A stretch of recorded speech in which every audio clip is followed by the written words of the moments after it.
call the second work session of the day, May 17th, 2021 to order. We have special presentations on the Bluff RFPs. We have our two finalists here today.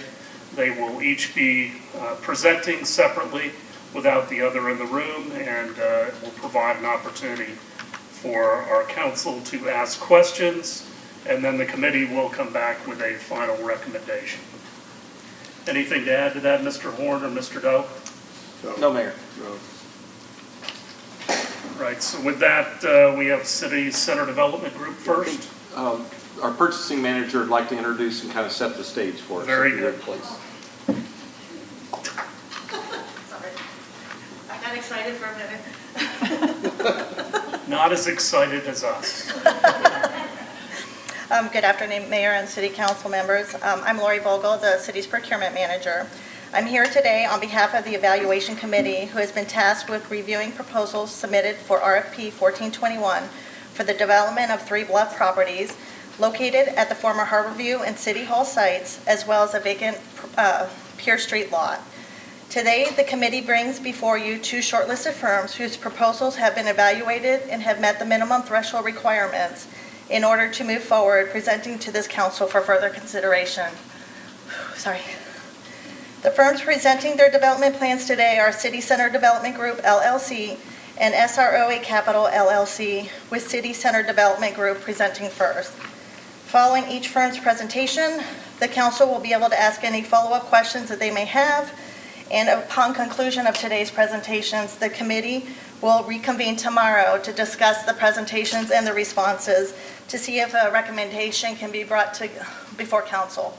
And with that, that's all I have. Thank you, Ms. Vogel. Mr. Govan? Hello, my name is Craig Govan with City Center Development. And before I begin, I'd like to recount a few important Clearwater stories.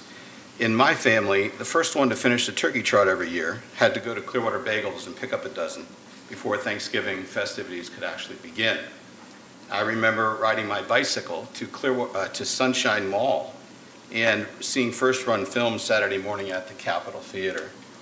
And I was also married at the church that once stood a block away from here, Calvary Baptist. I've been in real estate, professional brokerage management and development for 35 years now.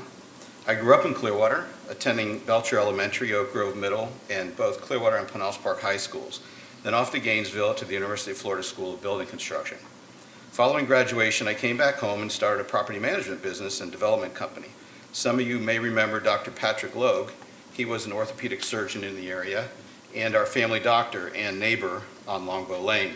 He was kind enough to award me my very first commercial property management account, his medical office park on Fort Harrison Avenue. I also managed 2 condominium motels on Clearwater Beach, 5 Palms Resort to the north, and Bayside to the south next to the Yacht Club. After 7 years, my wife Stephanie and I sold the company and moved to Boston, where I earned my master's degree from MIT. We have since been developing large-scale projects throughout Florida, including several Walmart-anchored shopping centers, industrial parks, and mixed-use city center projects. We have many friends and family members that still live in Clearwater, so this is an honor and a privilege to be considered for this project, I might say a passion project. 7 months ago, we were invited to participate in a large-scale mixed-use redevelopment project opportunity in Clearwater. Our group learned more about that project, and we also learned about the 3 development sites as part of the Imagine Clearwater. We jumped at the chance to participate. At this time, I would like to introduce my teammates and the companies they represent. First is Wendover Housing Partners. Wendover Housing Partners is a 25-year-old privately held real estate development, investment, and management company specializing in single-family, multifamily, and student housing communities. They were recently awarded the prestigious University Housing for Tomorrow, a 1,000-unit housing project in partnerships with Universal Studios and Orange County government. My equity partners have agreed to provide $26 million in funding for the project. Wendover has built, managed, and still owns 6,000 plus residential units throughout the southeastern United States, representing 40 unique communities. Ryan Von Weller is here with us today, and he is the managing partner and director of development. He is responsible for Wendover's multifamily development throughout the state of Florida. Next is 1118 Architecture. 1118 Architecture is a full-service boutique design firm that provides architectural, engineering, and interior design services. Founded in 2009, the company is proud to be a certified women's business enterprise, WBE, and is licensed to work in 32 states with a focus on retail, restaurant, hospitality, multifamily, and entertainment. They currently have 26 employees, 20 women, I believe, and 6 men. Kim is the co-founder and president, and she is here with us today and has been an architect for 21 years. Next is Jeremy Roberts. He owns Brew Theory. Brew Theory simply brews beer. They are a brewery, serving brewery and retail clients. They are currently brewing 25,000 barrels a year and are amping up production to 125,000 barrels next year. They also own and manage a brewery restaurant in Orlando. They are opening a 12,000 square foot brewery food hall in Apopka City Center, and they were just recently awarded the prestigious Dr. Phillips Brewery Food Hall contract in Orlando at the project known as the Packing District. Jeremy is the founder and president, has been in the restaurant and brewing business for 17 years. Next is GF Hospitality. They're a 33-year-old hotel ownership and management company with regional operations in Tampa, Orlando, Charlotte, Colorado Springs, and Dallas. They have 140 hotels and presence in 34 states with hotel brands like Hilton, Marriott, Intercontinental, Radisson, and Wyndham.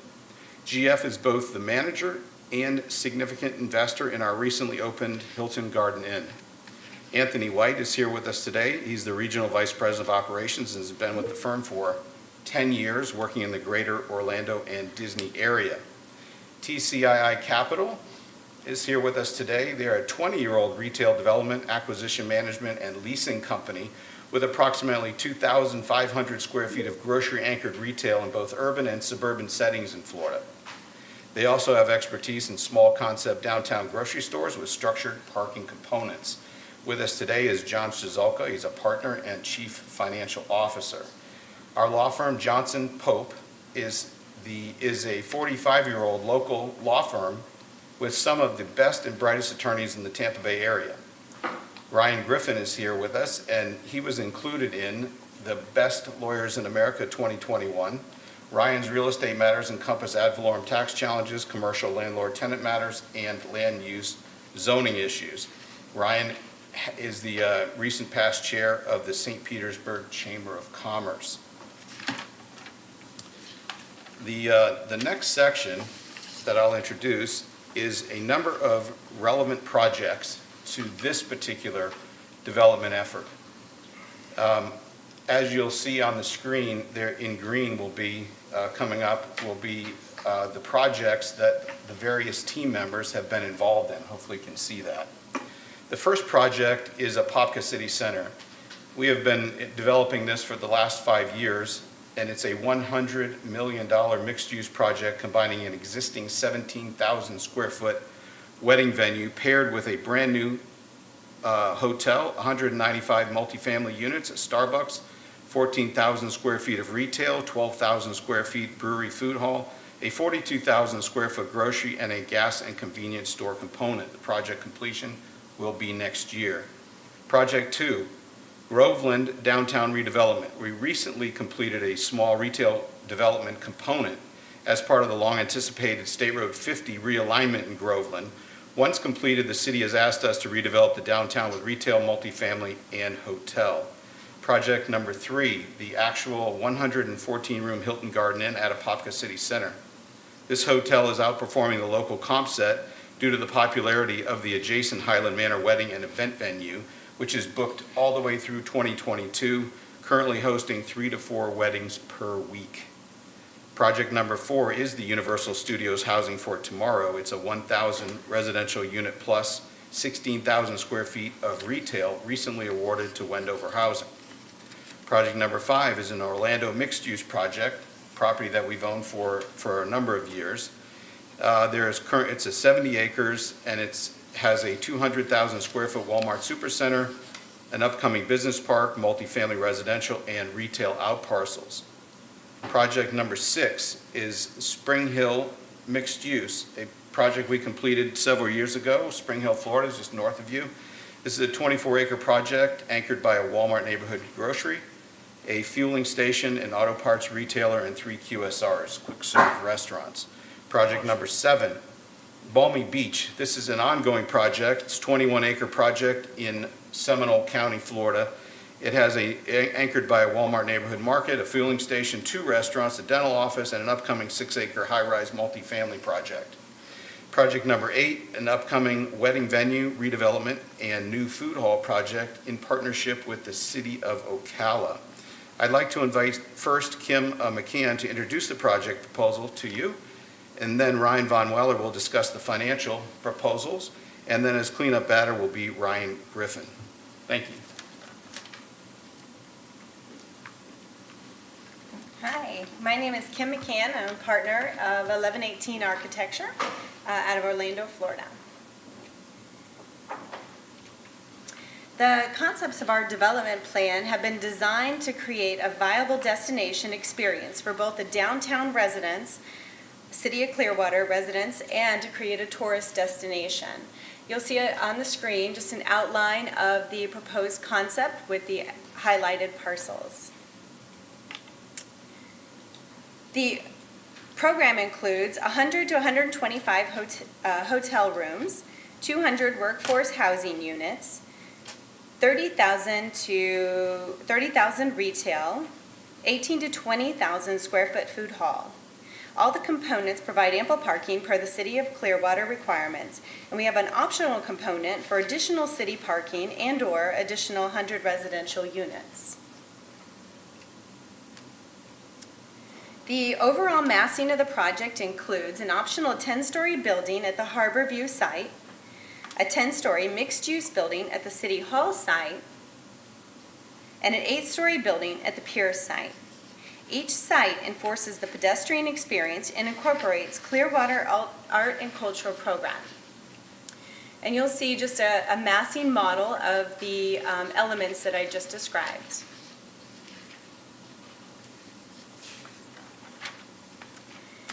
The Harborview site will create a walkable gateway to Coachman Park and the Cleveland Street restaurants. Food halls and breweries, as outlined in the Harborview site, are proven catalysts for commercial as well as residential development. They increase the walkability score of a downtown area. The current walkability score of the City of Clearwater is 43. And an increased walkability score are a proven factor to increase both residential and office occupancy rates and rental rates. The buildings will host local artists for both vocal and musical performances. The food hall has is 2 stories with a rooftop terrace. The outdoor park will host outdoor seating, along with an active and passive areas for local artists. The food hall in Coachman Park, as you can see in the diagram above, is designed to funnel the tourists and the residents from the downtown area through into the existing restaurants at Cleveland Street. The site will be a seamless integration into Coachman Park through terraced outdoor lounge areas, active art, and outdoor dining. We've modeled this area, and you can see how the outdoor dining and the terraces down into the park, and then you'll have a clear visual as well as public access into the 2. The interior of the food hall will host a unique assortment of both local eateries as well as established eateries. The parking structure will be screened facing Osceola through ground floor retail as well as large-scale urban art installations. Facing Coachman Park, the block will host outdoor dining as well as green wall and outdoor art. There are many, many examples of urban parking structures that use the same screening techniques, and we're showing a couple examples here. The City Hall site will be a mixed-use site with an urban guerrilla grocery model, local shop space, dining establishments, parking, and multifamily. The urban grocery store is a common element in emerging downtowns. They are small scale and they have more grab-and-go options than their larger counterparts. They're frequently as close as a quarter mile apart from other grocery locations, and they're intended to support the immediate walkable area. Urban grocery stores are an essential part of a downtown core that is moving toward vehicle independence. Additional smaller scale restaurants, complementary retail will line Osceola, creating an urban edge of outdoor dining, art installations, and urban lounges. The area will be host of displays and pop art galleries. Street art, sculpture installations will be incorporated into the overall design. The residential portion of the property is 207 workforce housing units. The area median income of the rental limits will be set at 120%, meeting the true definition of workforce housing. The apartments will bring hundreds of full-time residents into the downtown core. The City Hall site will also provide a seamless integration into Coachman Park through terrace seating, landscape park areas, and additional public amenities. Our team is committed to providing a backdrop for the uniqueness and artistic vitality of the Clearwater art and culture community. We'll celebrate local heritage, diversity, and create a valuable sense of place by partnering with both Sculpture 360 and the Public Art and Design program within the downtown core.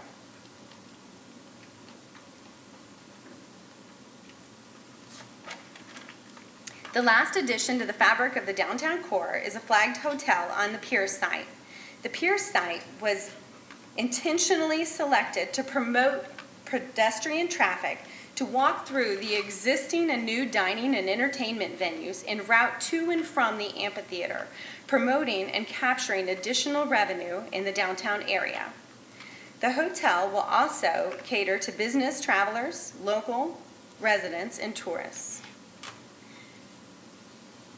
Based off of the recent STAR report, the hotel should be 100 to 125 rooms, as it's shown in our current design. This is the optimal size to supplement the local supply and keep the local rates and high occupancy. The hotel will create jobs, generate tax revenue, and create a higher capture rate of the dollars downtown. Currently, we have interest from several different flags.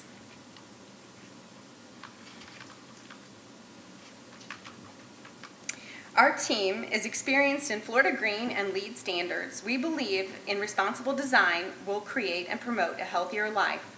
All sites will meet and exceed the points required as outlined in LEED Silver rating.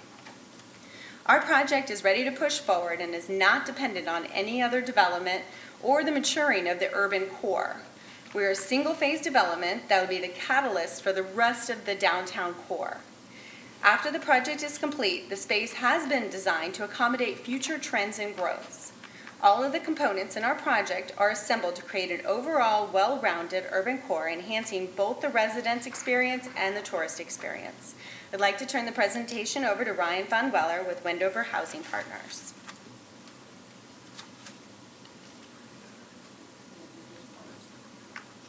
Good afternoon. Ryan Von Weller, Wendover Housing Partners. Appreciate you guys having us here and your interest in our proposal that we've been working on for quite some time with you guys, so thank you. Going to try to keep it brief on the financials here. I know you guys have a copy of some of the pro formas and other financial information that we've already been able to provide, and we'll go through that in greater detail as you guys would like to see in the question and answer session as well.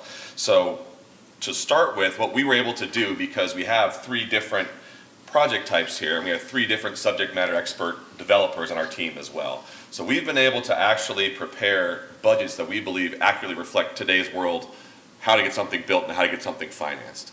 So while some people could possibly give you an overall budget and say, we believe it's going to be this. We have actually gone through the costing exercise, all of us have, with our contractors, and this is based off of actual historical experience and also current market conditions as well. So starting with the food hall site, what's proposed there is a 22,500 square foot building, about a $7.2 million project, with a lease offer going to the city for the land of $110,000 a year.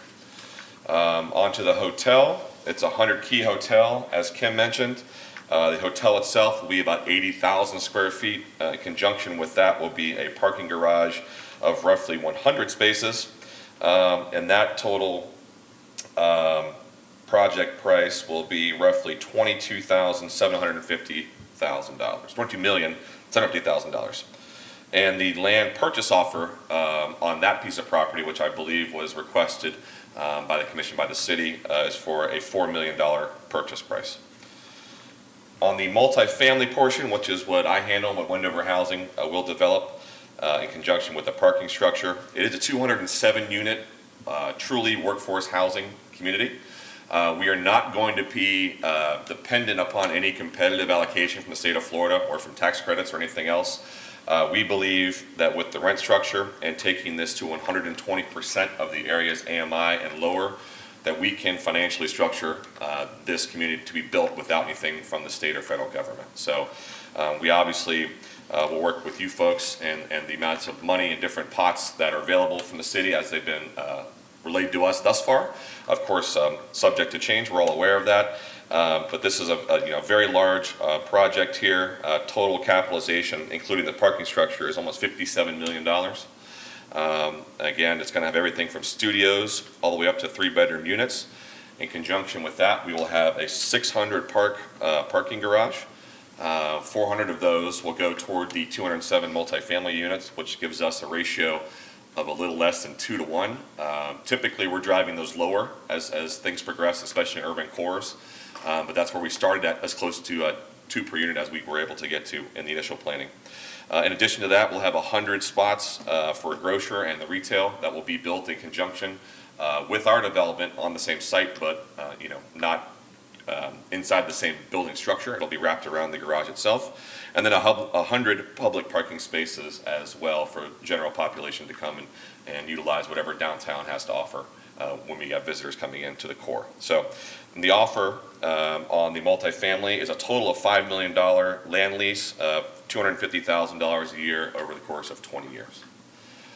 So with that, I believe that's all of the high-level financial information. I'll be back as needed during the question and answer session, and I'll turn it over to Ryan Griffin to finish the presentation. Good afternoon. Thank you again for having us here today. Ryan Griffin, a partner at Johnson Pope, a law firm here in Clearwater, as well as Tampa and St. Pete. Being someone who has worked in downtown Clearwater and lived on Sand Key for a number of years and a part of the community, I'm really excited about this proposal and project. I believe that it'll be truly transformational for downtown Clearwater. It can serve as a vital economic development driver for the area, become another attraction for our area, and draw a diverse following. I wanted to touch up and address a few questions that were raised at the last presentation by the panel.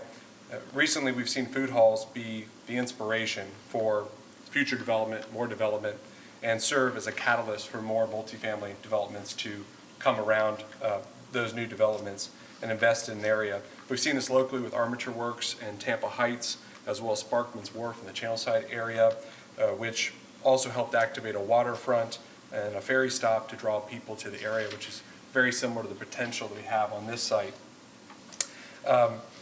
I heard when we were going over this that obviously currently there's many food halls, also small food halls operational in St. Petersburg, 3 large ones that are proposed and underway. The committee brought up an issue of concerns that food halls may compete with established food and beverage concepts in downtown Clearwater and Cleveland Street. In my experience, I also own multiple restaurants in Tampa Bay. I will tell you that having an attraction like a food hall and the PR that drives has only been great for additional traffic. And a lot of times in these food halls, given that PR, it brings new patrons and eyes onto Cleveland Street in an area that would not have had those eyes on it, right? Whether those be tourists possibly coming from the beach hotels that say, hey, I'm going to enjoy our beaches, but I'm also going to enjoy the aquarium, and this gives them a new destination to come down. And once they have that, along with the design that Kim mentioned, with the flow and the sight lines to and from Cleveland Street, by way of example, I think that will draw more people to explore maybe an area that they previously did not explore. And those people are coming not only from Dunedin and Tampa and St. Petersburg, but from outside the area as well. We've seen big things, as you mentioned, a brewery and having a brewery component. Breweries are very, very big in terms of the draw, especially for a more diverse, maybe more youthful and a younger crowd as well. And those have been huge drivers. And compared to the number of breweries that are already available in Tampa and St. Petersburg, or in other cities in Florida, I think there's a big development opportunity for Clearwater to really maximize on that. I also wanted to just point out that, by way of illustration, talking about that same idea of the fear that it might not be accretive of local restaurants and retail. You saw Sparkman's Wharf. It used to be Channelside in a previous lifetime, and Channelside was a failing operation. They removed some structures there, added a ferry stop, put in a bunch of cargo container restaurants, if you've seen them, which became a mini outdoor food hall. And with that, the existing concepts that were already there that maybe we're not doing well have seen exponential growth and has been a major, major driver of their success. So I want to just point to that. If you've seen it, been over there, that's something that we can put our hands on as tangible, showing kind of what a food hall can do to existing businesses. Further, there were some comments from committee that I wanted to talk about regarding grocery stores. As mentioned in our group's experience, grocery stores like the one proposed are also a huge economic driver, becoming more necessary for urban core multifamily developments.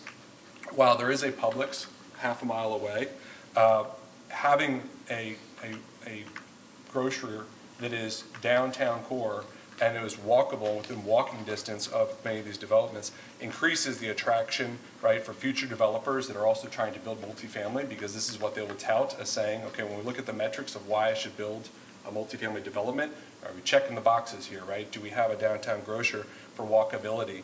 And as Kim mentioned, walkability right now scores and factors, those are highly coveted by cities, right? And getting those walkability scores up is great to attract more developers, more opportunities, things that exponentially might not be afforded to our community right now, but they will be. So that's something that I think we need to definitely take into consideration. I also think that having a downtown grocer is a game changer for people actually looking to live and move into downtown Clearwater. That's going to be one of the biggest things that they think about, is saying, how do I work in my normal life? How am I going to park and work and walk and eat and dine and socialize? And I think that's very, very vital component. In terms of feasibility, just to give you an example, St. Pete Downtown Core has 3 grocery stores, all within a quarter mile of each other, all doing very well and performing financially very well, with the projections to have another grocer added to it. It seems to be that has only spawned then more and more apartment and condo developments that continue to go. And as you see in that, they are going farther west, farther north, farther south, and has been a true catalyst. I just want to tell you guys again, just being someone from this area and have a local heart in it, I just believe this to be a transformational project and a rare opportunity for our community, and I'm very, very excited about what it could bring. I thank you very much for allowing us to present here today. If you have questions, we look forward to discussing our project further. So thank you very much. Thank you, Mr. Griffin. You have anything to add, Michael, before we open it up for questions? No, sir. All right. Questions from council?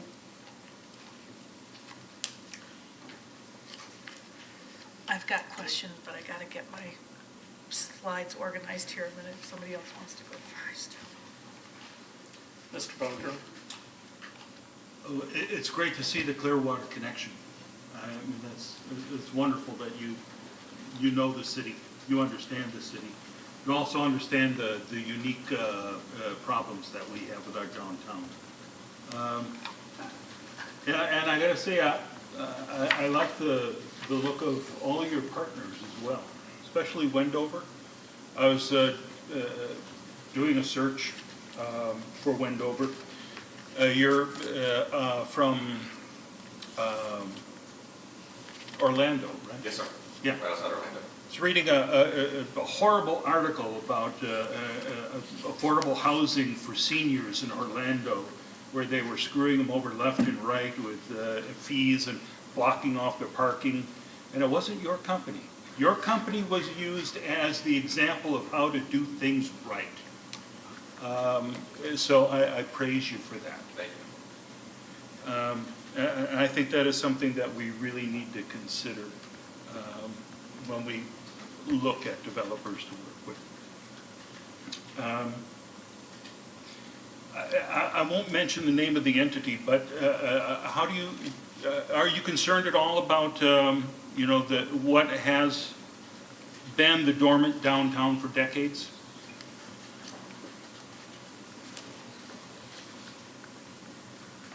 Well, we believe that with this transformative project, we can change that trajectory. I happened to stop into Armature Works as an example last night. It was 9 o'clock on a Sunday night and they were closing. And there were at least 500 cars in the parking lot. And there were still hundreds and hundreds and hundreds of people swarming both inside and out. And I look around and I saw how much retail, residential, commercial, and office development that one particular development has spurred on. And I see it growing and growing and growing. In fact, I drove by one of the related groups developments in partnership, I believe, with the city of Tampa, and it looks to be like thousands of apartments. So with the right mix and the right scale, we can certainly bring a new development throughout the downtown and bring people from the beach and bring, I spoke with a lady named Patricia Trish Rodriguez. Her and her husband own the Clearwater Ferry. And she announced to me privately that she was in some kind of a partnership negotiation with PSTA. And they... Not private anymore. It's not private anymore, sorry. This is the coming out of her PSTA. She did give me permission to mention it, so I'm good. Okay. She believes in the future you'll be able to take a water taxi all the way from Johns Pass and points in between right to the downtown. And I asked her, could you enhance the back and forth to the Clearwater Beach? And she said that's the planning.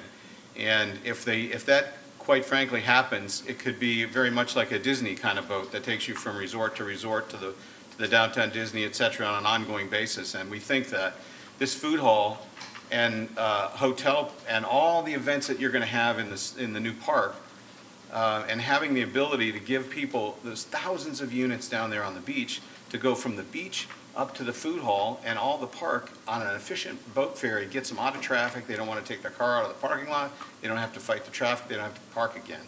So to us, it could be extraordinary way to welcome new guests by that component.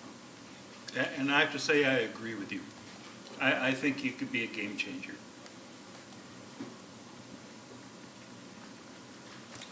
Can you tell me a little bit about your massing decisions?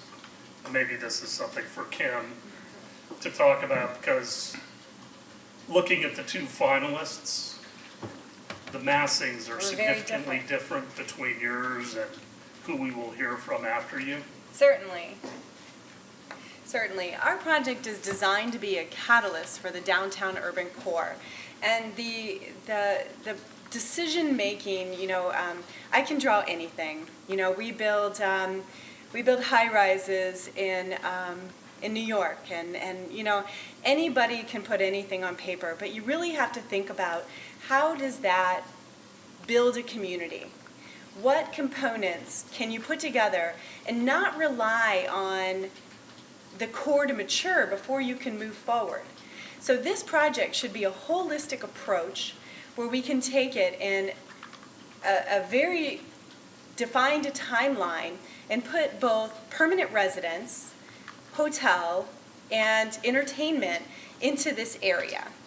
So if you look at each of the different components and how they're situated and where you want to put them, it becomes that puzzle. And puzzles are, I grew up doing puzzles. Puzzles are the best thing in the world, if you ask me.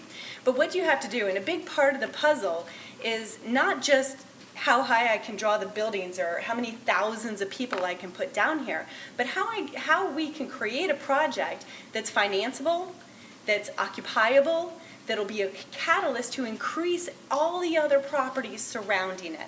And, you know, Craig alluded to what Armature Work did, just one small little project that's created that growth and that spread.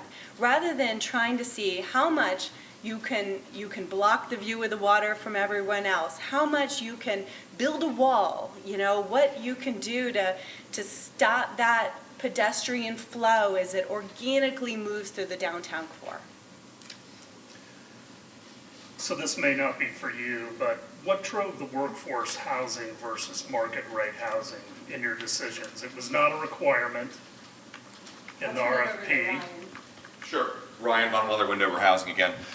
So when we looked at the downtown current existing inventory and the prices that they were getting, there's very few new construction high-rise, mid-rise apartment buildings in the city core.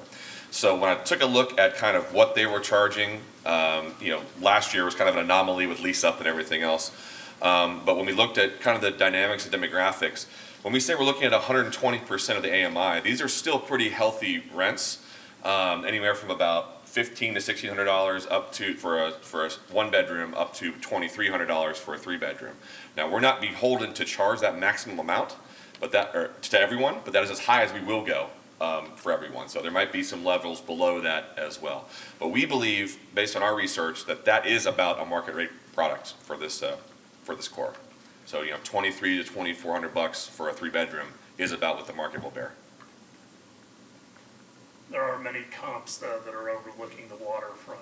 Correct. Yes. No, that's definitely important. But keep in mind, we also specialize in working on workforce housing and affordable housing. So we do market rate as well. And again, we're not 100% tied to keeping it, exactly at that. But that's what we believe was the best fit based on our initial understanding. Okay. I mean, I think as a council, we need to keep in mind the fact that decisions on the Harborview and the City Hall site are going to require a referendum. And so when you look at massing and you look back at previous referendums back in 2000, 2004 and 6, I just think that's important to keep in mind. So, Very good. thank you. Sure thing. Mayor, may I have one more thing on that? Sure, Ryan.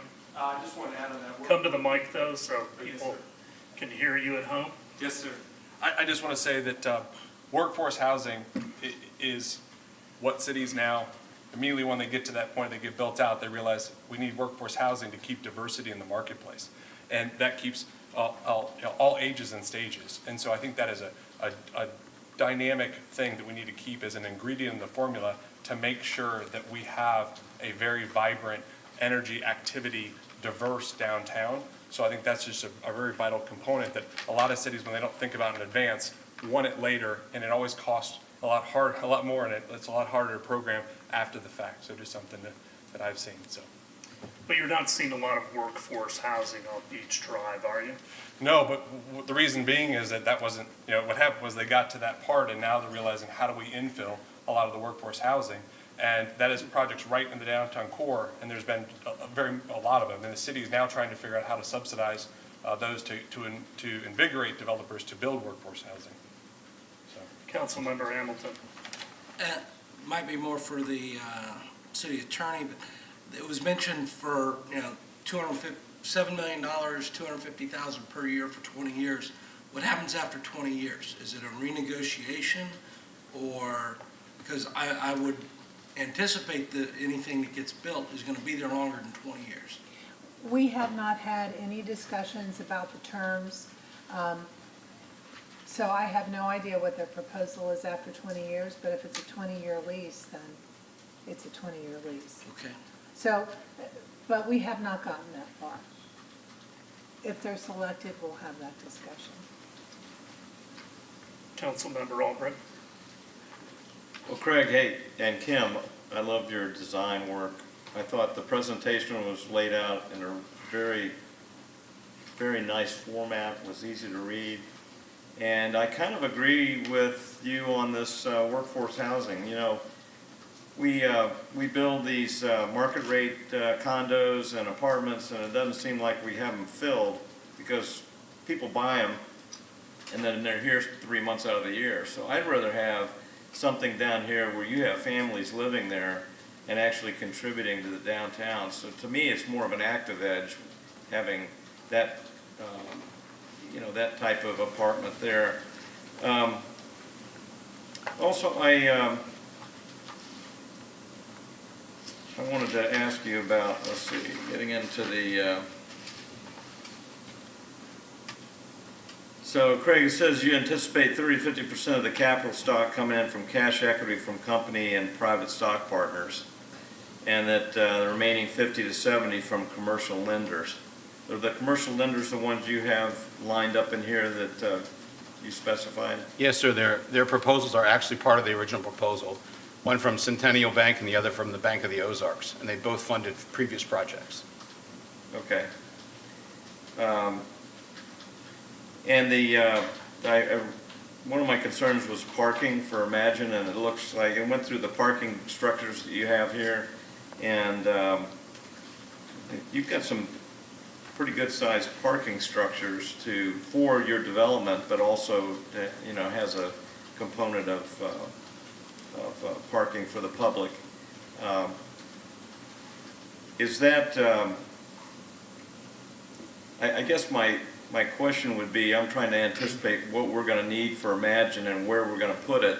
Sounds like you have some of it here, which may help make my decisions later. But what's the total amount of parking in the three developments? The hotel has just over 100, the multifamily has 600, and the food hall has, there's been discussion anywhere from 200 to 400. And the committee has asked us to reduce the parking, and I just want to make sure that we have enough based on the kind of success that we expect. People will come in Uber, they will come by Lyft, they will come by boat, but not everybody coming from Tampa will be able to utilize any of those transportation methods, or someone coming from Dunedin or St. Petersburg or Pinellas Park, they're going to bring a car, and we want to make sure that we capture that market. We don't want this to be a one and done if somebody can't find a place to park and just leave. So on a business level, we have to make sure that we accommodate our guests. On a city planning level, we have to balance that with the new world that's trying to reduce parking, so it's going to be a balance. Yeah, my biggest fear kind of is, build Imagine and have no parking for anybody to come, and then start thinking about that at that point. It might be too late, so it's good to see that was in there. I was glad to see that. Councilmember Beckman. I had a couple questions about the, so when you're talking about workforce housing at 120% AMI, do you ever consider thinking about the configuration of the apartments so that they can have more than like one family in there? Like if you can design them so people can share an apartment, like 2 bedrooms, 2 bath, and they share? Do you do that kind of thing that We helps do not. reduce the rent? No, we keep everything, into individual units. But there's no real difference or distinction between this product type and what would be a Class A multifamily building anywhere else in the city. It just has the cap on how much we intend to charge, basically. But they're just going to be everything from a studio up to a 3-bedroom. I'm just thinking of how we can find more housing for people that don't make enough to, live there, that could share. You are preaching to the choir, so that's obviously our core mission, and our company's entire livelihood depends on that, so we do it all over the state. So, we would like to ultimately do more, but keep in mind that this is, even though this is a comprehensive project and proposal, not everything has to be housed on these sites. We're hopeful that it's kind of a catalyst for future development as well. Okay. There's this is just two little quick ones. There's a West Side Market in Cleveland that's like a big food hall. Is anybody familiar with that? I'm not, but. No, it's kind of like this European indoor food hall, and I was wondering if that's kind of the approach that you have in that picture. It reminded me a little bit of it. But if you're not familiar, it's okay. Sure. We have the expert. Okay. So one of the things that I do is I license or buy different brewery brands throughout the state of Florida, and along with that, I take over their intellectual property, their IP. So when I do a project like this, I look at it and say, okay, I own I own the rights to Shipyard Sea Dog in the state of Florida. Confidentially, Great Divide I'm working on, which is a legacy brand out of Colorado, and J-Doves, which is out of Sarasota.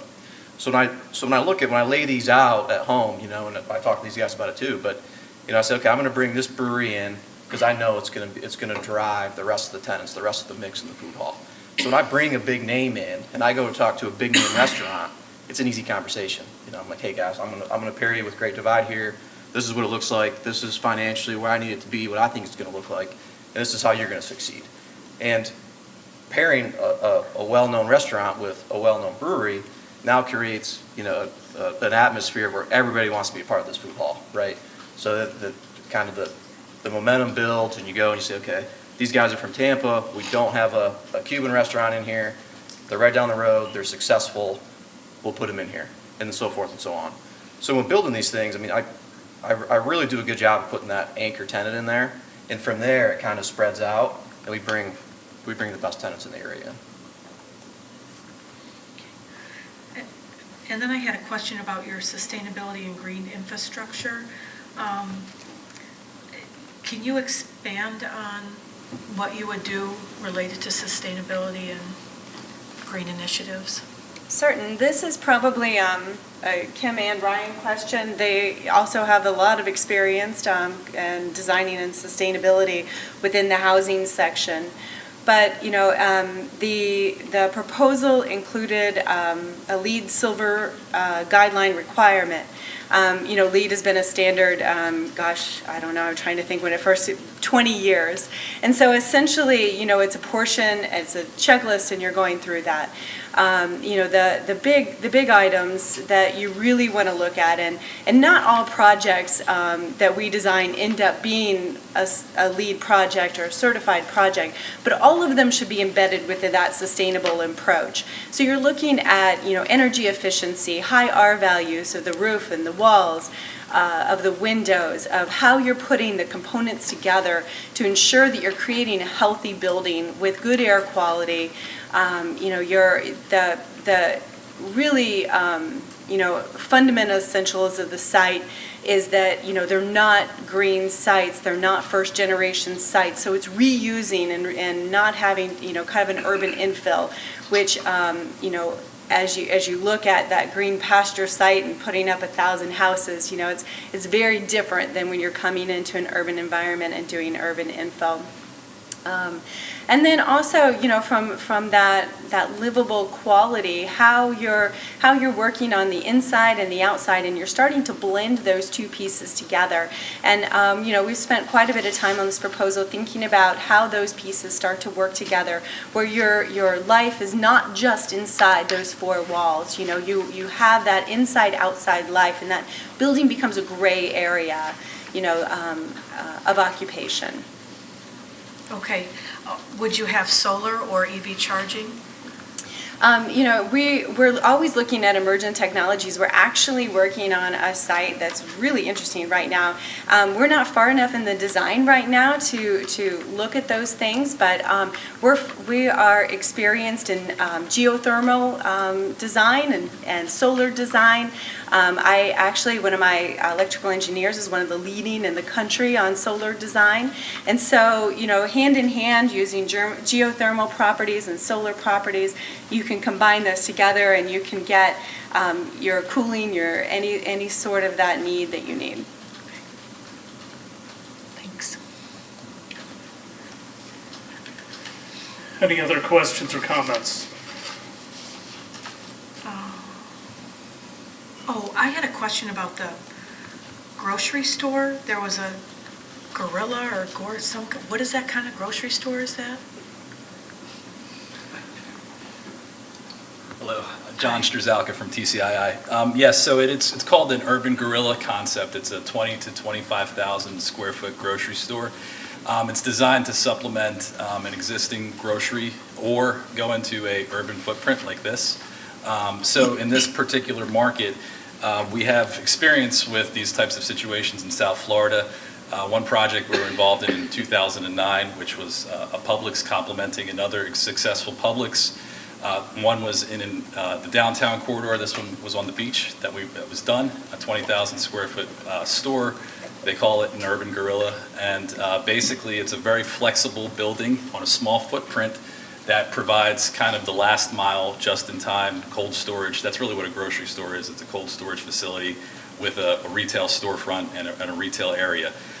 So it's one of those situations where they could come in and have a small footprint and be able to work in a situation where there's walkability, there's people coming into the site via cars as well, but it's really a supplement to an existing store or a competitor to a traditional footprint model. Why wouldn't you do a full-size grocery there? Size. But if we want people to be walking around and living and not getting in cars, you'd want, a full-service grocery store. Yeah, this is going to provide all of those services. Really, at the end of the day, I'd say it's probably close to 90% of what you would get from a traditional 43,000 square foot store. Here, we're going to have kind of the groups that follow a grocery store onto the site. So the necessity-based retailers will probably round out somewhere between 3,000 to 5,000 square feet of the typical uses that you see: medical, restaurant use, a variety of different uses.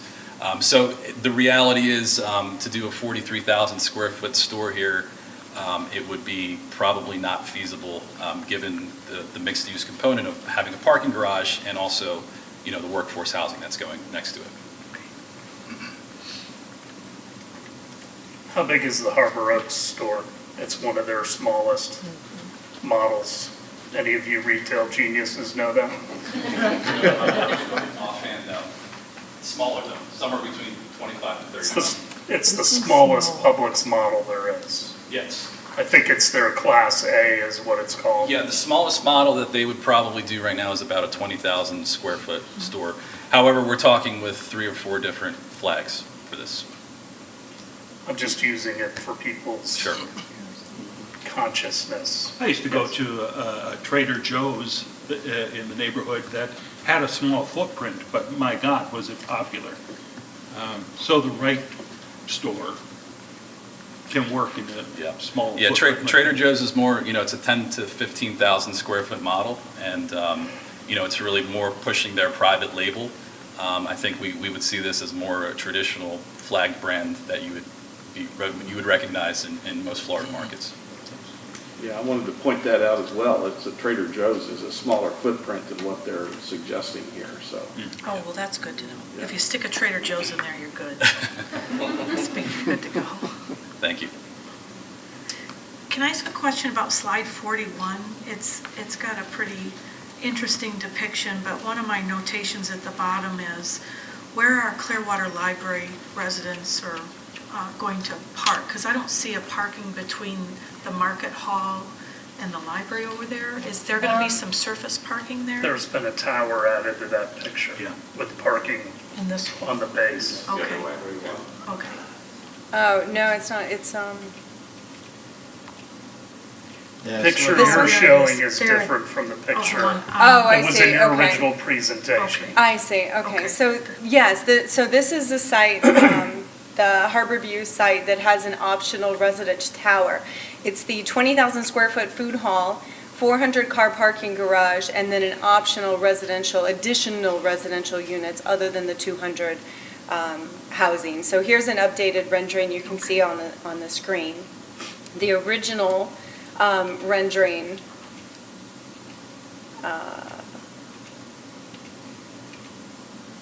gosh, went the wrong way, I'm sorry.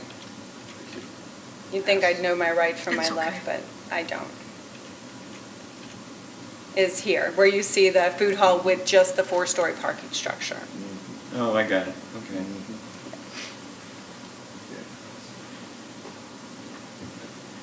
So, Yes. I have a question. If you do put residential there, would that be apartments or condos?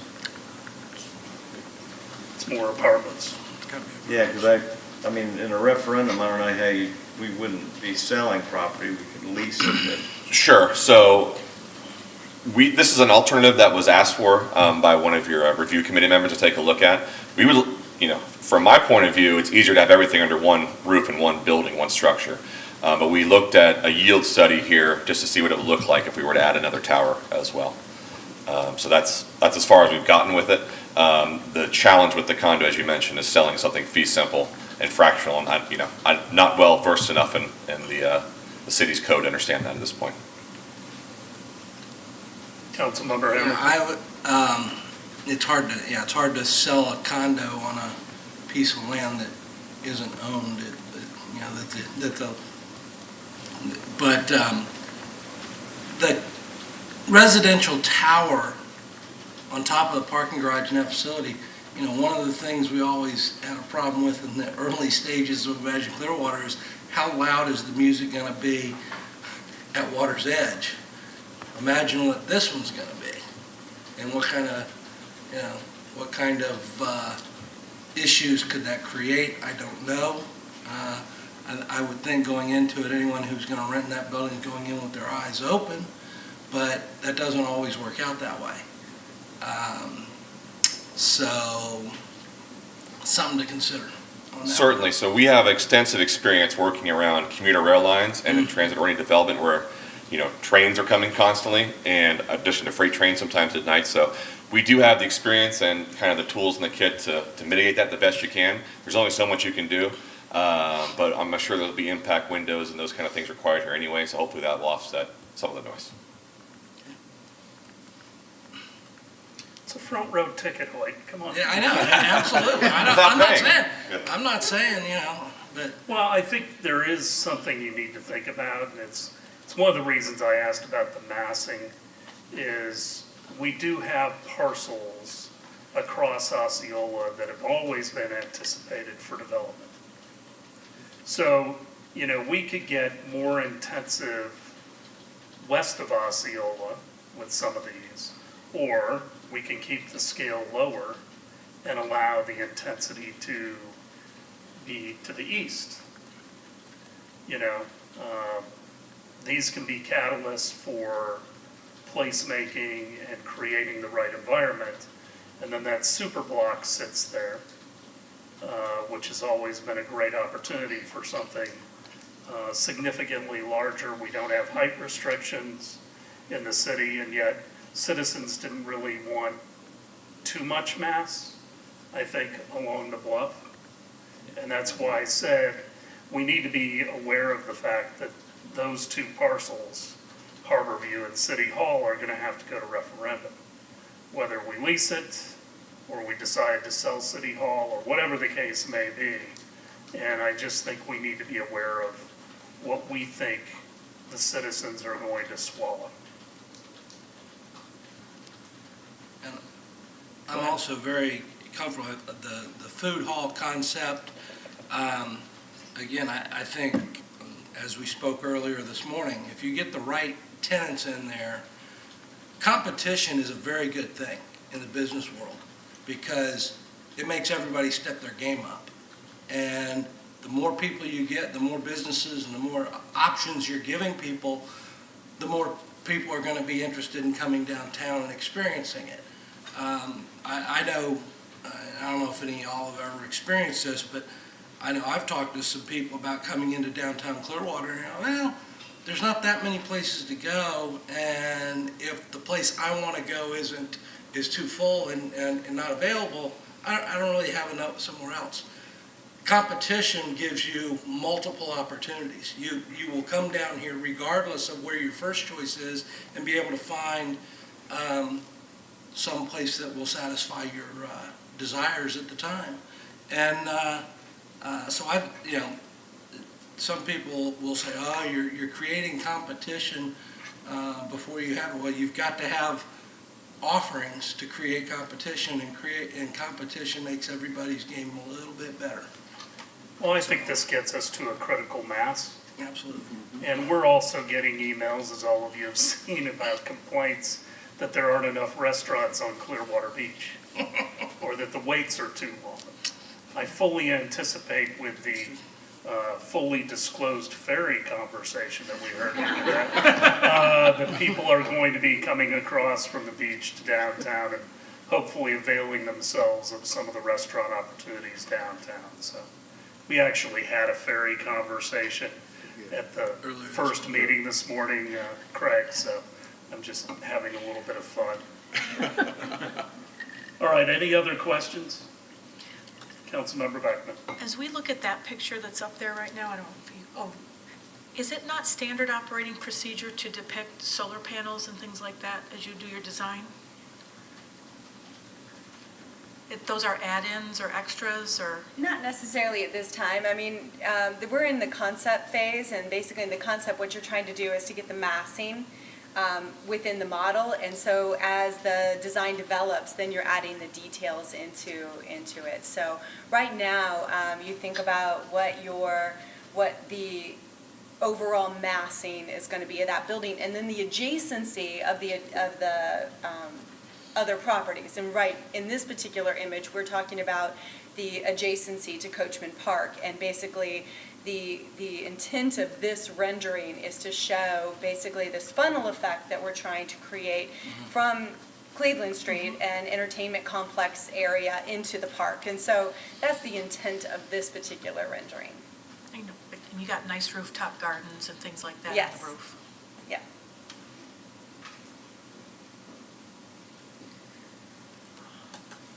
Anything else? Well, thank you all. We appreciate it. Committee will be getting back tomorrow, and then we will be discussing it further at our next meeting.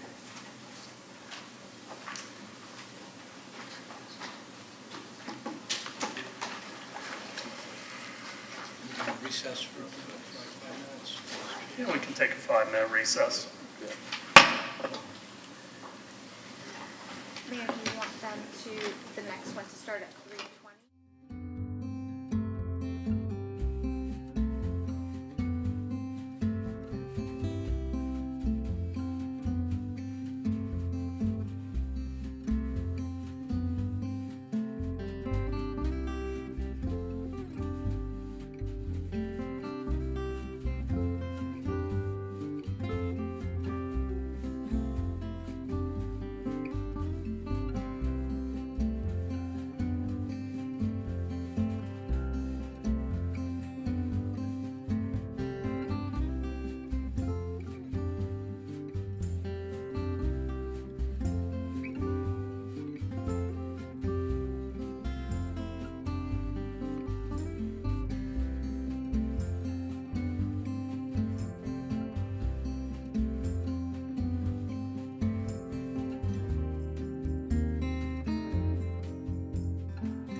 We will reconvene the special work session. We are on the second presentation. Are they going to see this at home? John? I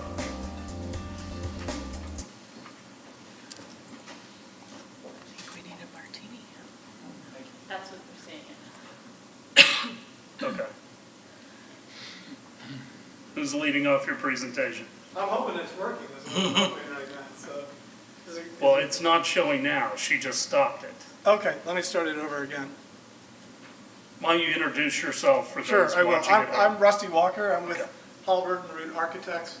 I'll be the principal designer for the project, representing the architecture firm. I also have Eric Reisinger, who will be the partner in charge, essentially taking over management, and will be critical and key to the referendum component of the project.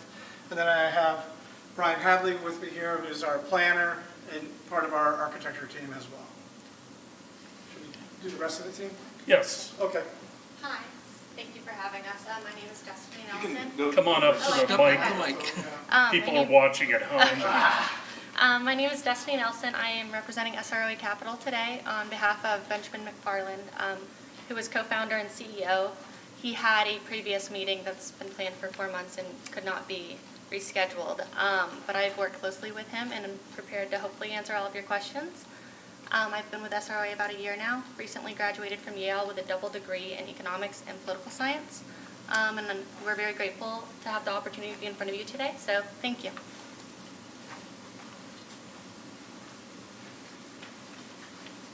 Good evening, Elliot Estes, Woodmont Lodging. We are the hotel operating partner in this venture. I have worked with my partner Michael Blank for the last 6 years building a hotel business. We own 6 hotels, nearly $100 million of assets under management. And Ben and his team were critical in the founding and the investments as we've launched, and we're excited to be his partner here going forward.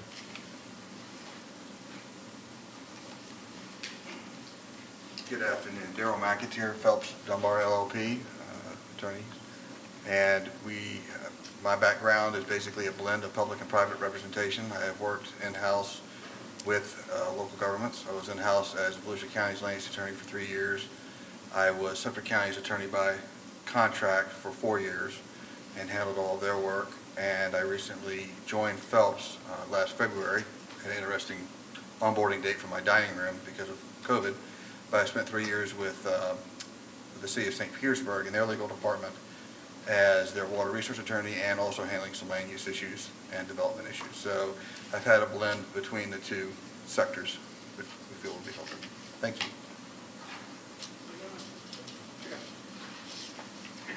So I'm going to start our very quick animation of our proposed design. Runs about 3 minutes. And I'm hoping it works. Yes. So hopefully you can see that on your screens. And We can. excellent.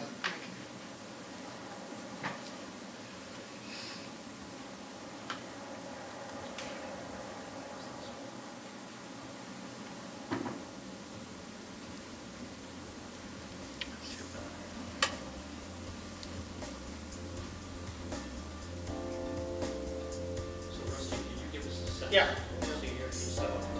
Sure. So as you can tell, we're arriving to our proposal along the waterway.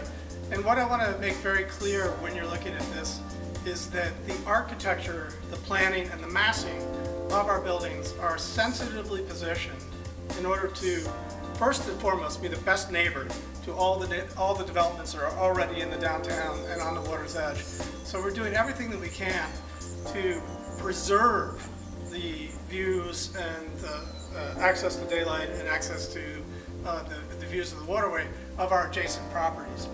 Consequently, that's a good thing for our architecture and our design because then we ultimately start to maximize our access to views, our access to the waterfront, and to daylight and prevailing winds and all the various sort of ingredients that we've used to sort of create our architecture.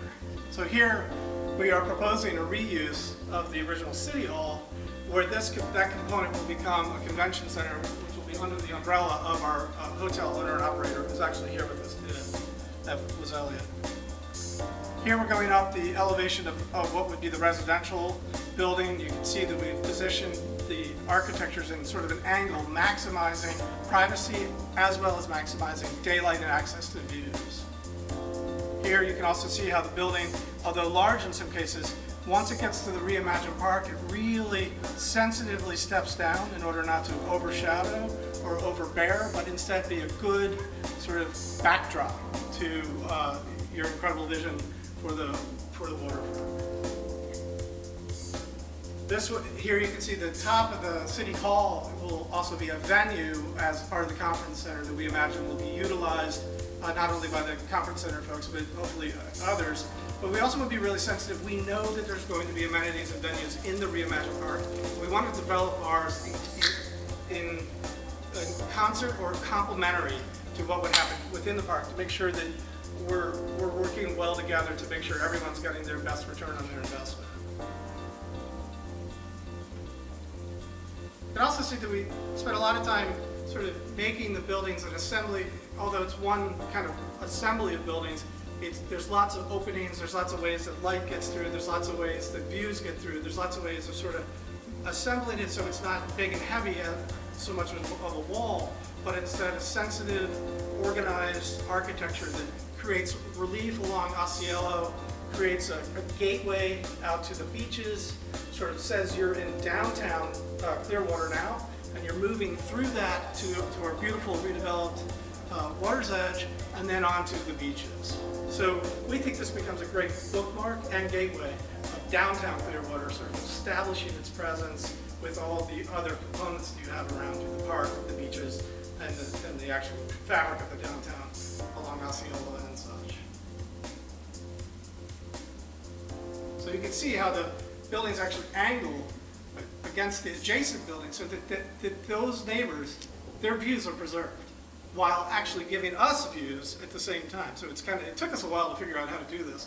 But if we're going to come in and do a big development like this, we got to do it with sensitivity to everyone else who's come before us, so that we will be accepted and hopefully promoted through the referendum as a good idea for Clearwater.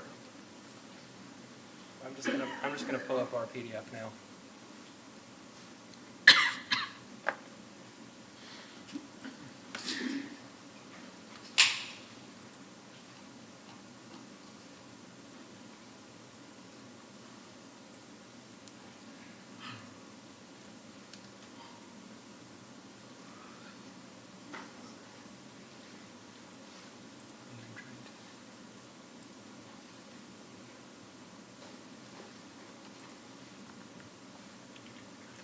Help is on the way.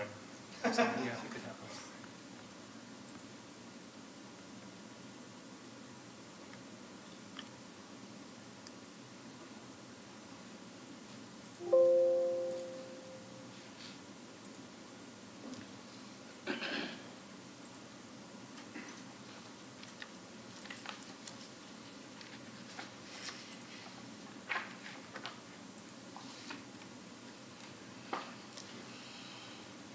Thank you. I'm Eric Reisinger, principal at Halliburton Root. I'm going to try to see if we can navigate this correctly. So we've already gone through the introductions, and certainly we can certainly dive into a little bit further. But Halliburton Root, a 140-year-old architectural firm, we just celebrated our 140th birthday last year.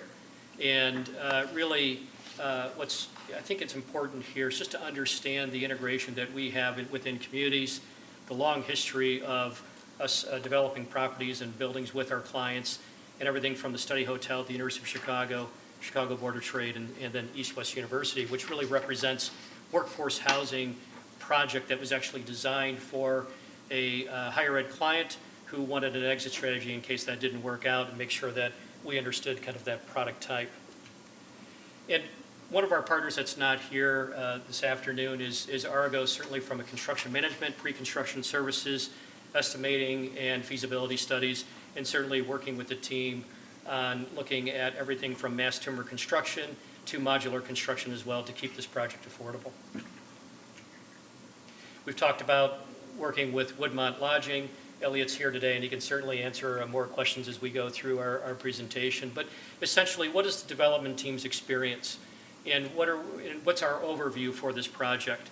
So essentially, with SROA Capital as the lead developer, you have the architectural firm of Halliburton Root serving as your architectural partner. We have Argo as the construction management, Woodmont Lodging as hospitality management and partner, and then Phelps Dunbar really bringing their resources and their experience together. And really, what we're looking for from them is the opportunity where they can make sure that Clearwater is being fully represented with the development team, and certainly making sure that we're sensitive to particular issues that might come up. So in terms of the day-to-day activity, Ben McFarland will be the day-to-day contact. If the project is awarded to this team, they do plan on bringing on a full-time member of their team who will serve as their development manager and be your full-time direct contact as well. The person has been identified, but due to confidentiality for the individual, we cannot bring that person forward. So I'm going to have Elliot kind of speak to a little bit of the relationships of the teams and how we came together, and I think that's very important for this relationship-driven process.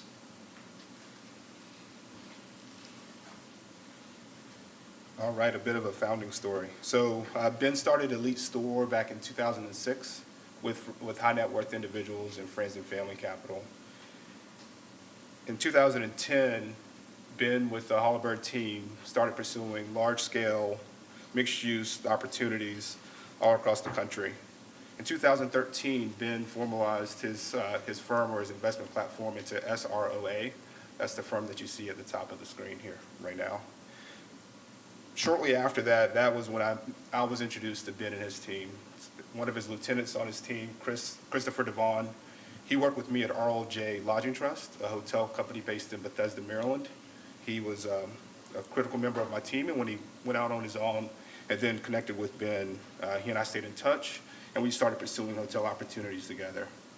It was at that point that Ben brought some of his contacts to bear, and they were our first institutional partner with 2 hotels in Winston-Salem, North Carolina, and later a downtown property in Pittsburgh, and most recently a Sheraton by Marriott based in Brookfield, Wisconsin. That property has 388 rooms and 20,000 square feet of meeting space, so very comparable, at least in the meeting space component, to what we would deliver here. In 2016, I think Ben connected with Daryl, and as Daryl shared in February 2020 when he rolled out, they quickly identified the opportunity to work together and push forward opportunities as this one's been presented. And then lastly, I'll kick it back over to Eric to take us through the rest of the presentation. Thank you.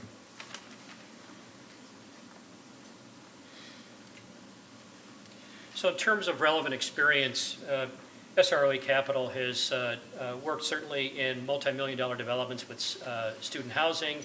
They've created different fund sources, and certainly in retail. So as we go a little bit further, certainly Destiny can touch back on some of these key points here. So in terms of the development concept, what we're going to walk you through, and of course you've seen the video, so now there's something at least fresh in the mind's eye as to what we're going to be referencing. And so I'm going to have I'm going to have Brian and Rusty kind of walk us through some of the key components.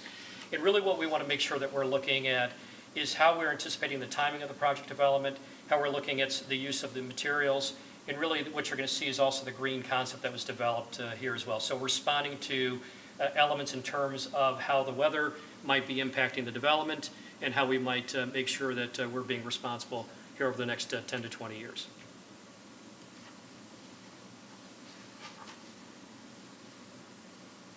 Good afternoon. So the interview guide was asking us how the proposal will contribute to the economic and vibrancy of downtown Clearwater.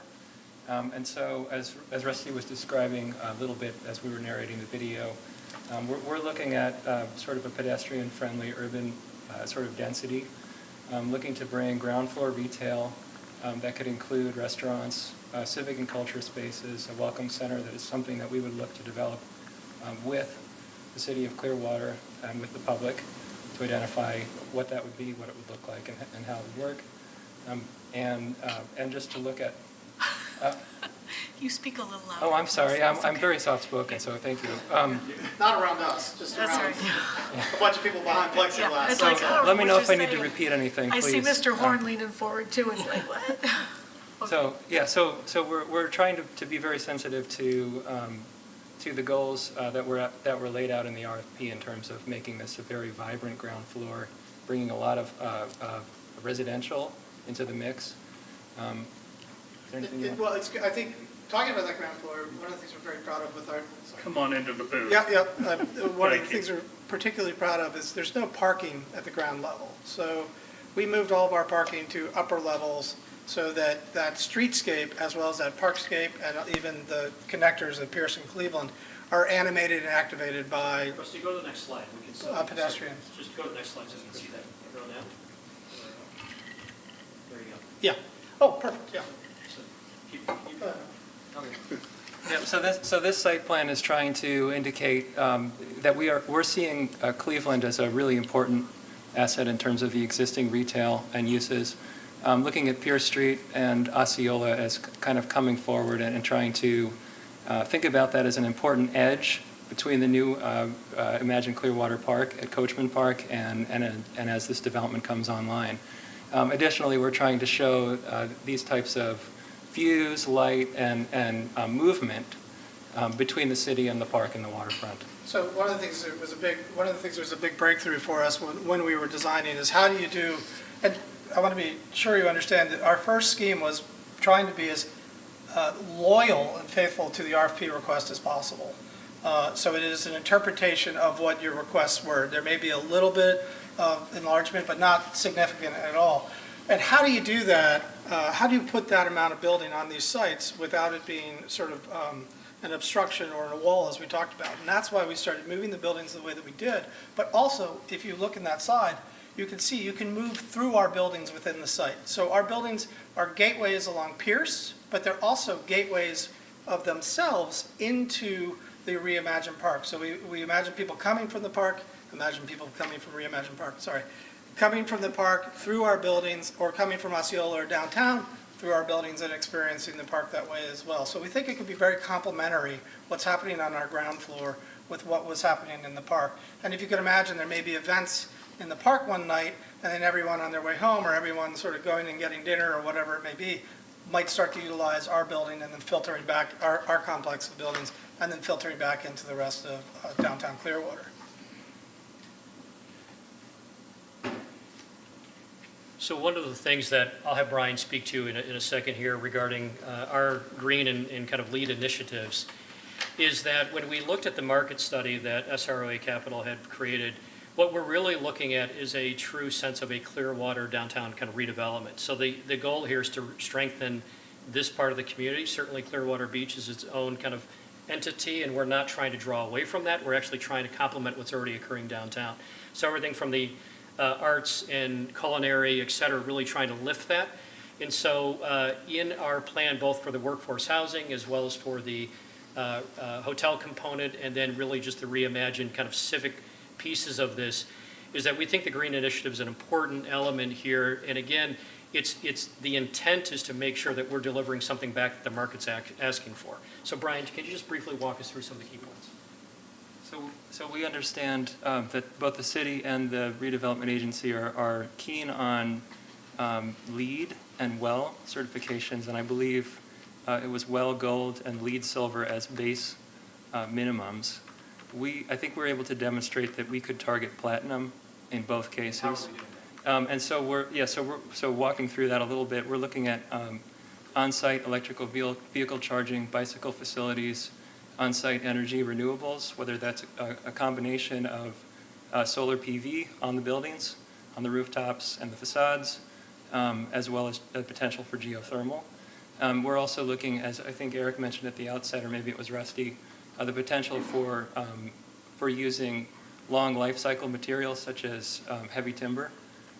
And we think there's a real opportunity there also on the cost kind of front for the project. Can you explain that? That's one of my questions, so I've never heard of that. The heavy timber? The mass timber construction. Timber. Yeah, so this is sort of the latest fad, I think, in the architecture and design world, but we certainly have a lot of experience with it. Mass timber, it's timber, so it's infinitely renewable. The idea is that if and when the building should ever come down, they can be sort of returned to the earth. There are questions about flammability and life safety. We're starting to see case studies all across the U.S. that are showing that mass timber is structurally capable of resisting at least as much as steel and potentially concrete in some cases. Is there anything you guys want to add? Yeah, so part of the answer to this question is this, that it's an engineered timber system. So what we have seen, so the structural engineer that we have been working with in Chicago has been doing mass timber construction now in Cleveland, and they're starting to spread out a little bit further from the Midwest. What is important here is that it is as safe as we're seeing in steel buildings. You still might have some fire suppression systems associated with the mass timber, but it's easily renewable, but more importantly, you can get it, and because it's competing in the marketplace with steel, it certainly is a viable construction option in terms of cost. So it's just something that I think, from our perspective, depending on how the modular systems get designed and how we bring those forward, certainly would be looking at developing that case study and bringing that forward for the group to see. So, Eric, if I can also jump in. Hold on, no, here's a question, hold on. Go ahead. Sorry. No, that, speaking of that, the application of it and the utilization of that timber, does it meet all construction codes as for the state of Florida regarding hurricane strength and everything else as well? It certainly can, yes. Okay. And again, these are for those. You're talking about all things out in Cleveland and Midwest and everything. I'm like, they don't deal with hurricanes. They don't deal with, not weather-related hurricanes, but yes, so. Yeah. But it is dealing with the connections are the critical element of that. So. Which we can do mechanical fastening to reinforce that.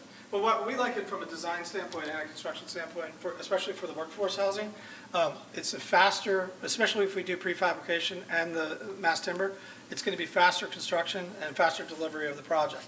Additionally, another reason there's speed associated with it is it's a beautiful product to look at from inside. So we're not going to be covering it with drywall and all those things. Instead, the aesthetic of the workforce housing may be more of an open loft feel, which is appropriate for workforce housing, and it is appropriate for the price point that we're going to look for workforce housing, not putting tons of finishes in there, but instead letting the architecture be the authentic finish, which, you know, young workforce professionals might really enjoy. And we also like the idea that here at Clearwater, you have a project that is emblematic of a sustainable approach.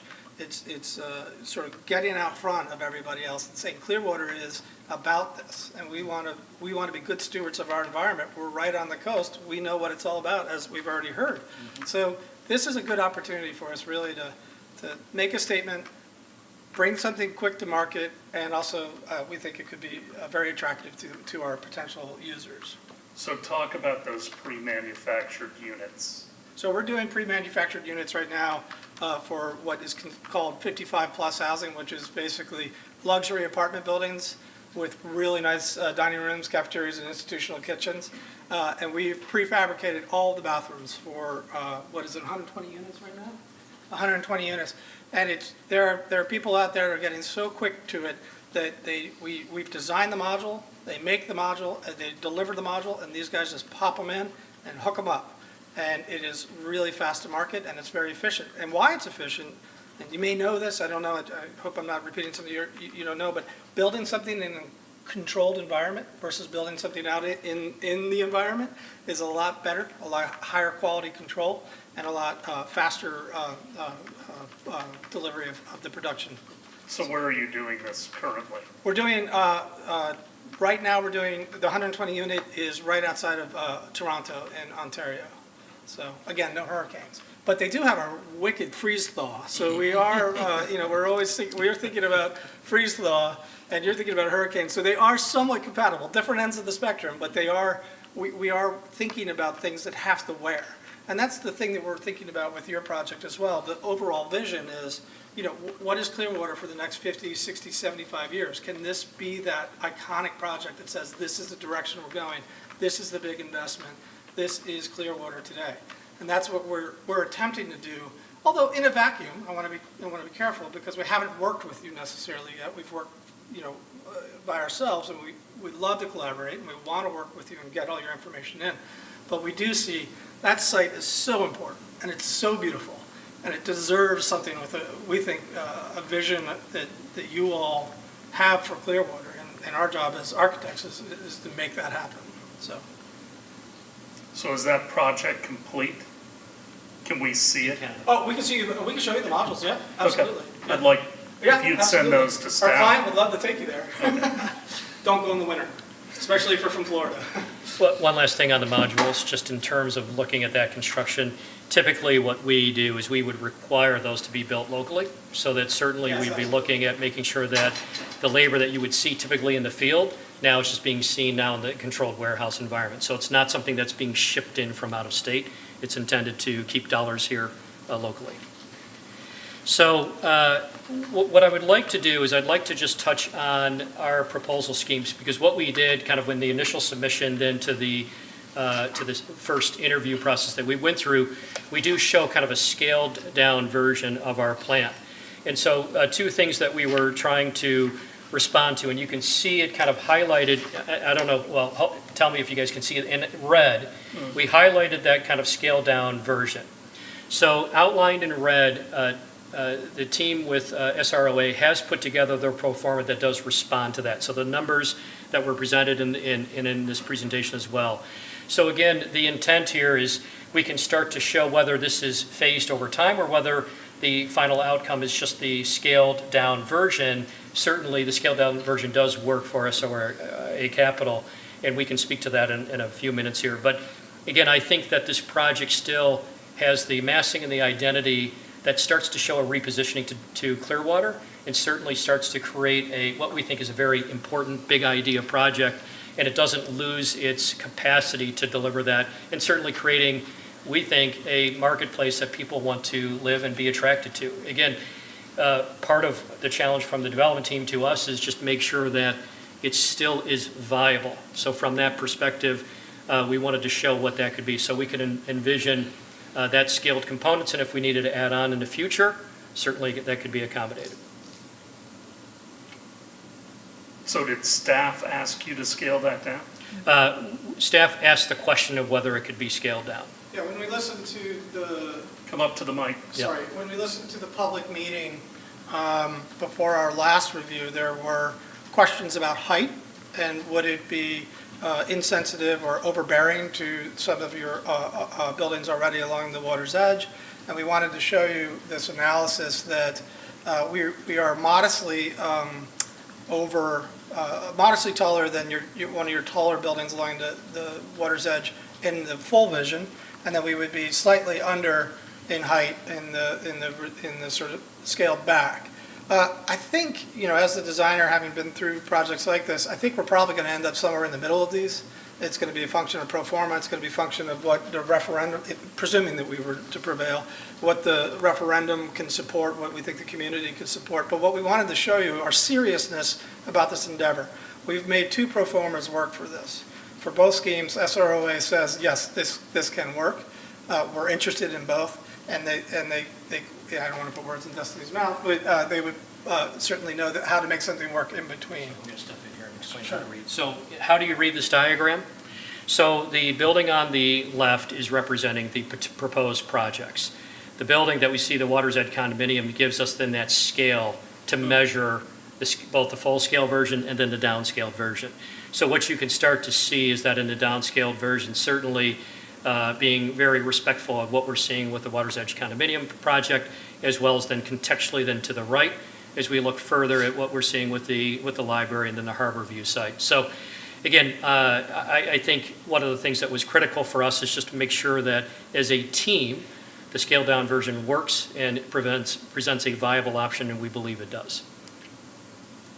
So we can get into this, but I do think it's important that we kind of jump ahead of here, and we can kind of come back to this maybe in a Q&A to talk about our proposal and how we would scale and stack these units.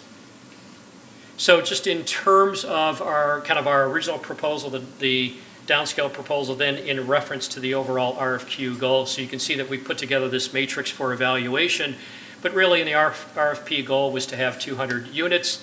Certainly we proposed 200 in our original submission, and then in the outline in red, we're showing how we can go down to 150 units in that scheme. So we put this in front of the group just really to see how we start to check the boxes and make sure that we're showing compliance with the RFP goals. Again, looking at the market rate housing, 313 units down to 220 units. And I'm going to pause on the market rate housing because I think it's important to establish. Destiny, would you mind kind of just walking us through how you established for the market rate housing, the formula that you used for that? Yes. So for market rate housing in Pinellas County, here we go. The area median income is $59,800. And so we assumed workforce housing tenants to have incomes at approximately 80% of that, $59,000. And then our next assumption that we took, which we also believe is conservative, is that these tenants would put 30% of their total income towards housing. So when you do all of the math at the end of that, that comes out to approximately $1,200 a month or $14,300 a year. And so that's kind of how we came to our workforce housing estimates in our pro forma. And then for market rate housing, we took average comp data from surrounding areas, from different multifamily developments, all within about 25 miles of here. And we came out to an estimate of roughly $2,400 a month. And so that is, workforce housing is clearly at a discount to market rate housing, so we have adjusted for that in our pro forma. That's kind of how we came to our two estimates, and we have 220 total units for market rate housing and then 150 for workforce. And just to be clear, that is the scaled down version, which was about a 30% reduction from our previous presentation.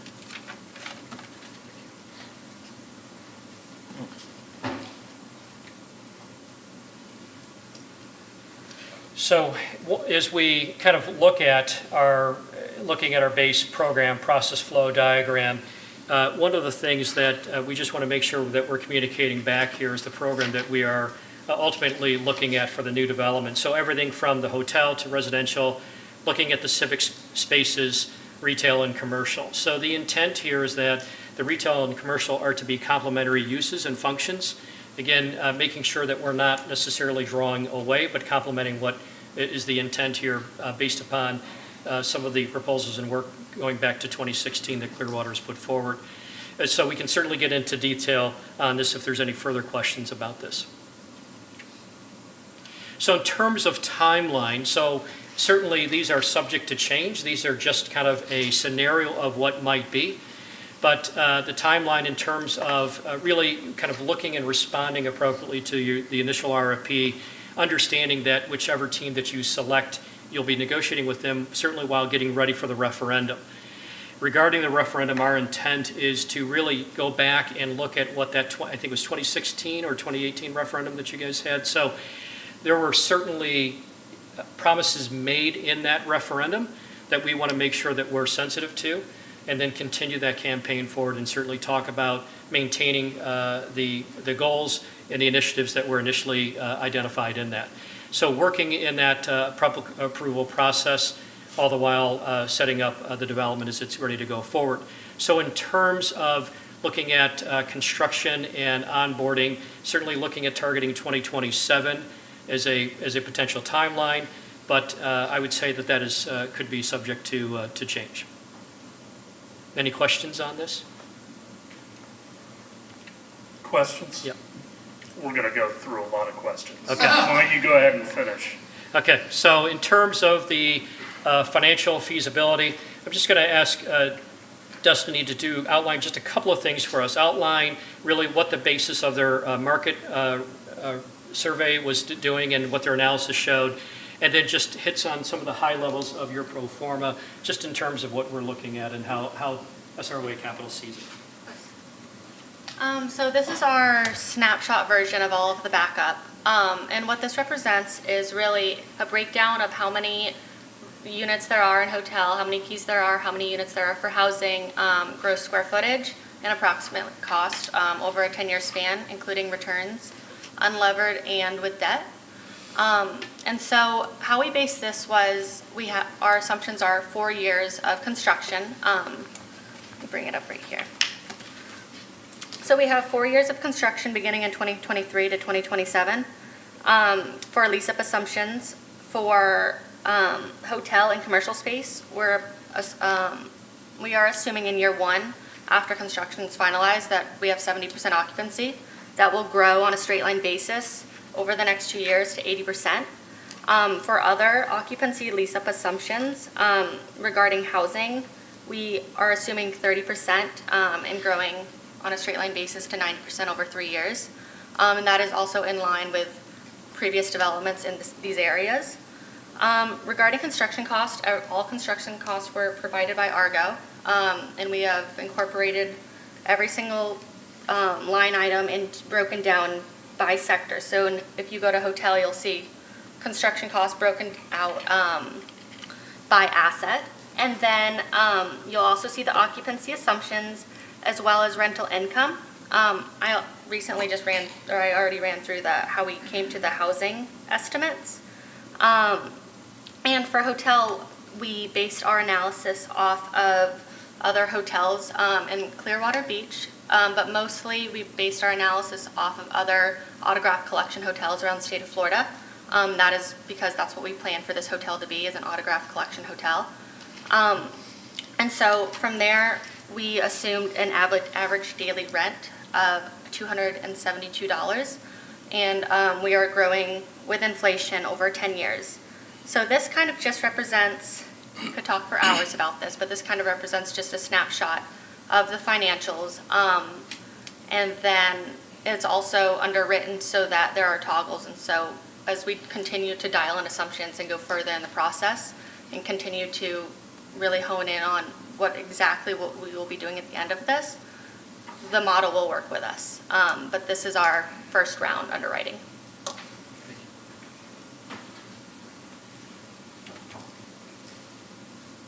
So one of the items that I think is important for us to just talk about, and just in terms of what happens on the edges, right? So the reimagined park against the edge of the development, the intent is that the two certainly respond and merge together, where you really see a cohesive design element between where one starts and one stops. And so just as we kind of look at how this might work, if there's potential funds available for the development project, to really use those at some of the integration spots that you see. And that's what this legend starts to represent. So the kind of striped legend that you see here represents where we might have co-funding addressing both sides. So in terms of project execution, experience, et cetera, just looking at disciplines that might be missing from your team, we talked certainly about the development manager. That would be a critical piece, working with SROA and being is really integrating in with the development team. And the other thing is that from the public referendum process, this is a critical process. So this is to make sure that we are being responsive and responding to what we believe the citizens of Clearwater are asking for and looking for, and what your charge is here today. And so we do expect that we'll be bringing on a team that will be helping with the public relations messaging and communications with us. As architects, we like to think we can do it all, but we can't. We've just got, that may be Rusty standing up there against the whiteboard, but there's still somebody helping really compile this, drive it, and make sure that we're being responsive not only to the group here, but also to the community at large. Every project that we have embarked on in terms of in the last 10 years looking at referendums have all passed. They certainly have take a lot of resources and energy, but we have a good proven track record on these. So in terms of assembling financial packages for mixed-use developments was one of the questions that came through. I think the team here hopefully has demonstrated really by the culmination of who's in the room, the opportunity to be able to do that and the experience to do that.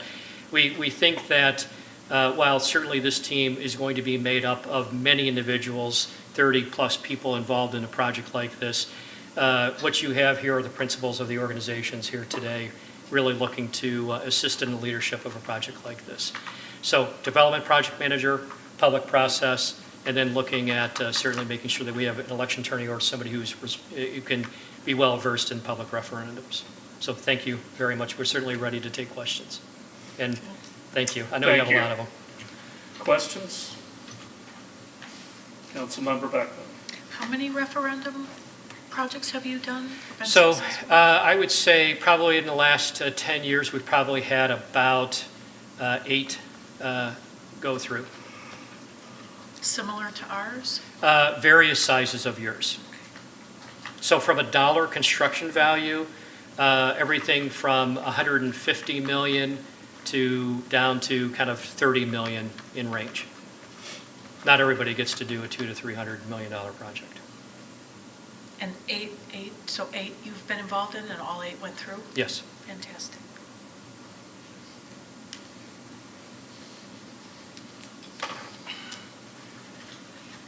Councilmember Albrecht. Well, just a couple of things that I've noticed on this. I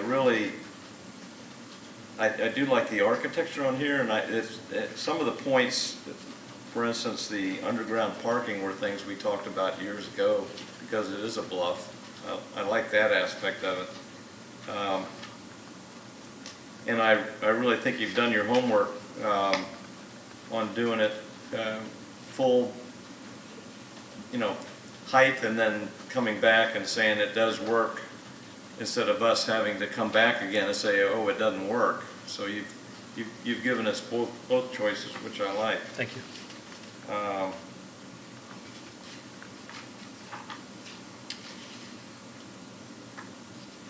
I've got to get into I guess some of the questions I would have before we even got into this was the referendum was very important to me because I know we've been through so many referendums that mostly fail. And so I know that looking at the referendum and trying to make sure that you design a project that Clearwater citizens want is really important because, we can talk about things, dreams all day long, but if it ain't going to fit and they aren't going to vote for it, and you know that, you've said that. So I like that part of it, that you're really taking that part. With all the effort that you've done so far, that's a big part of it, is to really get into it and to work through with people, as to what they're going to approve. Yeah, and I think Rusty said it very well when it was kind of his, the interpretation of what this might be, certainly without direct dialogue with Clearwater. And certainly what we understand is the community aspect and being able to be responsible and responsive is a critical piece of this. So, so early on, making sure that there's a pro forma that starts to match to the volume or the work that we're showing, and then making sure that certainly the community engagement process is intact there is critical. And again, there are no promises made, obviously, in terms of being able to be successful, but the goal here is that you get through it together, and I think if you're listening and then you're retelling the story that you're hearing, I think you can be very successful. And one of the things that we've had some feedback on, at least I have through some emails, is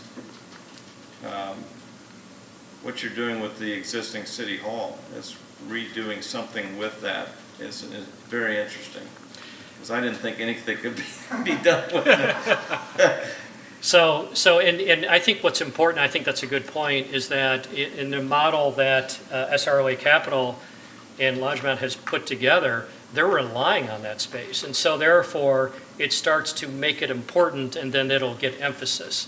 And so in working on redevelopment and repositioning projects in my own career, these buildings that can kind of give it a second life, because typically what you find is they're actually already in the right location, they just may not be the right building.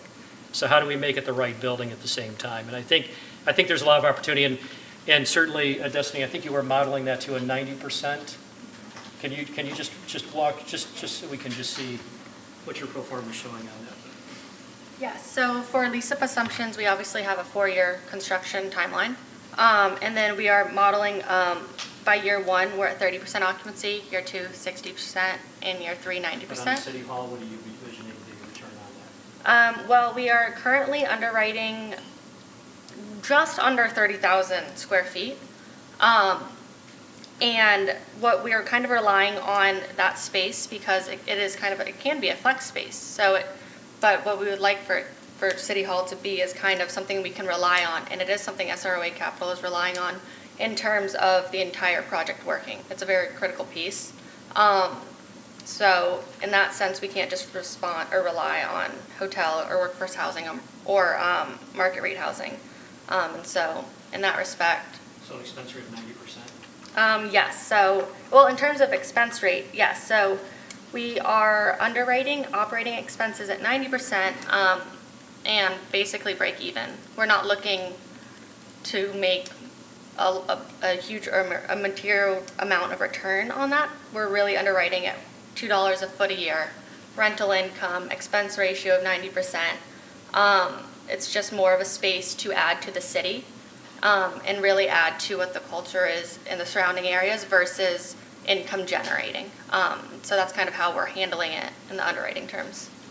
So just to be clear, you're figuring anything inside the Pierce Street, Osceola, Drew Street area as leased land, and then the Pierce would be, that could be bought, basically? So the way we handled that, and we are open to discussions, but in our preliminary underwriting, we underwrote more as a ground lease situation for the development, where that way we can work hand in hand with the city, whether it's 199 years, 99 years. That way the city still owns the land and we can develop it. But like I said before, we are open to discussions, but that's how we handled it in the initial underwriting. Okay. Councilmember Beckman. I too like the idea of repurposing the city hall. I mean, it seemed kind of a cool thing. So it could be a convention center. I wasn't quite clear on that video. It looked like it could be more open air, possibly. Yeah, so the thought was that it could be that those doors could, I mean, and they could be a story tall, certainly open up, and it could be supplemental space for convention, for meeting, et cetera, but really kind of a combination of community use and convention use for that space. So that's the intent behind that, and really to kind of give it a fresh kind of feel and look for the property. And part of your details about sustainability included EV charging and infrastructure and stuff. You didn't mention solar, but you show a whole lot of rooftop gardening. Yeah. So Brian did talk briefly about it, but yeah, so the intent is to really look at solar cells and seeing what we can get beyond just the charging stations, but really start to look at both, as the battery technology changes, it's going to change during the construction of this project. So the goal would be to really be responsive and try to bring that in. We just did a presentation for a mass transit authority who's looking at right now switching over to hydrogen buses, but they're not going to get the hydrogen buses for another 5 years. So how do you still manage one fuel option and then being able to change over? So our goal here is to make sure that as we're going through this, make sure that the architecture can respond to that flexibility and still be able to integrate it into the building. So as Rusty described earlier, if we're looking at kind of that loft style, certainly there's the opportunity to bring in additional infrastructure without tearing down ceilings and tearing up walls as you're trying to ask these spaces to flex a little bit, especially in the workforce housing component. And I didn't notice anything about a lot of detail, and I could have missed it, about restaurants or food halls, or what does that lower level retail and restaurant look like? Yeah. Yeah, so it may be helpful to go back to one of the slides that shows that. Am I speaking loud enough? If you're a little closer. So You can what tilt we're the mic up toward you too, that might help. Thank you. I hope you can hear me. So some of these axonometric program diagrams are meant to indicate sort of placeholders where we might see restaurants showing up. So in this case, on the Harborview site, we're showing in green, you can follow the cursor, kind of on the northwest corner, so overlooking the new park development. And that there's an opening there that would allow people coming off of Osceola and from downtown to access that as well. And then I think we showed a second. Yeah, so there's an opportunity here as well on the City Hall site, again at the northwest corner of that site, adjacent to the existing City Hall building. So like a single restaurant, so not like a food hall, kind of Armature Works or anything where people would enter and have a whole selection of. Well, I think one of our visions for City Hall site in particular is that plaza that sits sort of as the preamble space leading up to City Hall and then the park beyond, that could be a space for micro incubation potentially, and maybe food trucks, smaller cafes, those sorts of things could be spilling out into that space. Did you want to? Yeah, so I think adding it to what Brian is saying is that we certainly are bringing a critical mass of people to that part of the city. So we have to have things to support those folks there. And then obviously, we want it to be a destination for folks as well. So we're looking at, and then, as we talked about earlier, we know you're interested in doing some things in the park as well that we don't want to essentially be detracting or taking away from. So currently, the formula for street activity is cafes and restaurants and such, because we want those to be storefronts, that people are kind of always activating the street. We know that that's not just attractive to people, but we know that's also very safe, and it's just a better principle for planning. So is it going to be, one giant restaurant? Probably not. It may be a variety of different restaurants along the street front, and then potentially, or very likely, those are an extension of the amenities of the hotel itself. So that when you come to the hotel, you have those options of other places to eat, where you go get your coffee, where you go do this, where all those, I bought a pair of socks today at the hotel because I forgot my socks. Surprised, I'm sure you all are. So, yeah, please, go ahead. So my partner and I are working or have worked on two different projects that are similar in scope to this one. You have the wharf in Washington, D.C. We were brought on after completion of construction, but they needed a hotel operating asset manager or owner's representative. And one of the hotels there is called the Canopy, and it has a first floor restaurant, but they also have programmed a rooftop bar as well. We worked for the first 3 years after opening at that property as owner's reps, and we've gotten a really good view into how you program a space like that, because you have the residents in here, you have the beach hotels here, and something that my partner and I frequently say is, the property is going to tell us what to do through conversations with you all, through communications or town halls with the constituents. The property is going to tell us what the hotel wants to be, and then when thinking about how we program the 20,000 square foot conference center to complement the hotel use. Destiny previously mentioned that it's break even. Generally, you want heads and beds, and the meeting space and the conference space is an amenity that allows you to diversify the guests or the people that you bring into your hotel. And all of this will be determined and executed in partnership with all of you. Let me ask you something before you walk away. A lot of the hotel properties that I'm seeing in your presentation look relatively suburban, limited service.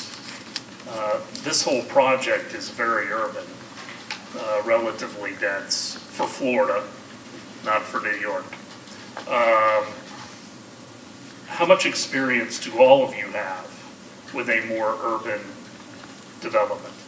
Well, I'll share a second project that we're working on now. It's at the Seaport Village. It's also listed on our website. We're owners reps there as well. And about 2 years ago, we were introduced to that team, and they're going through the California Coastal Commission, I believe is the name for it, and they have restrictions on the use of real estate that they put into the hands of private developers.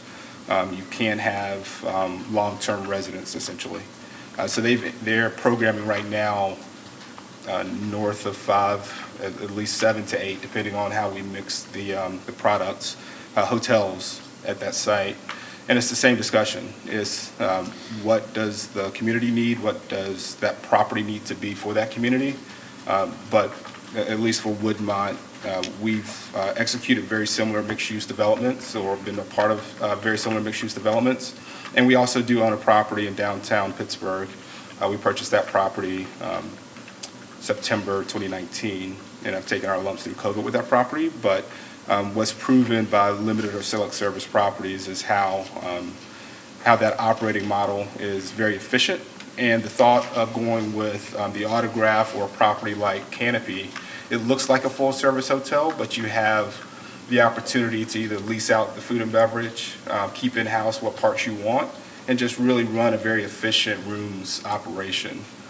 So the products that we are identifying, they match with what our investment strategy is, but I think it will really serve well what should be delivered here.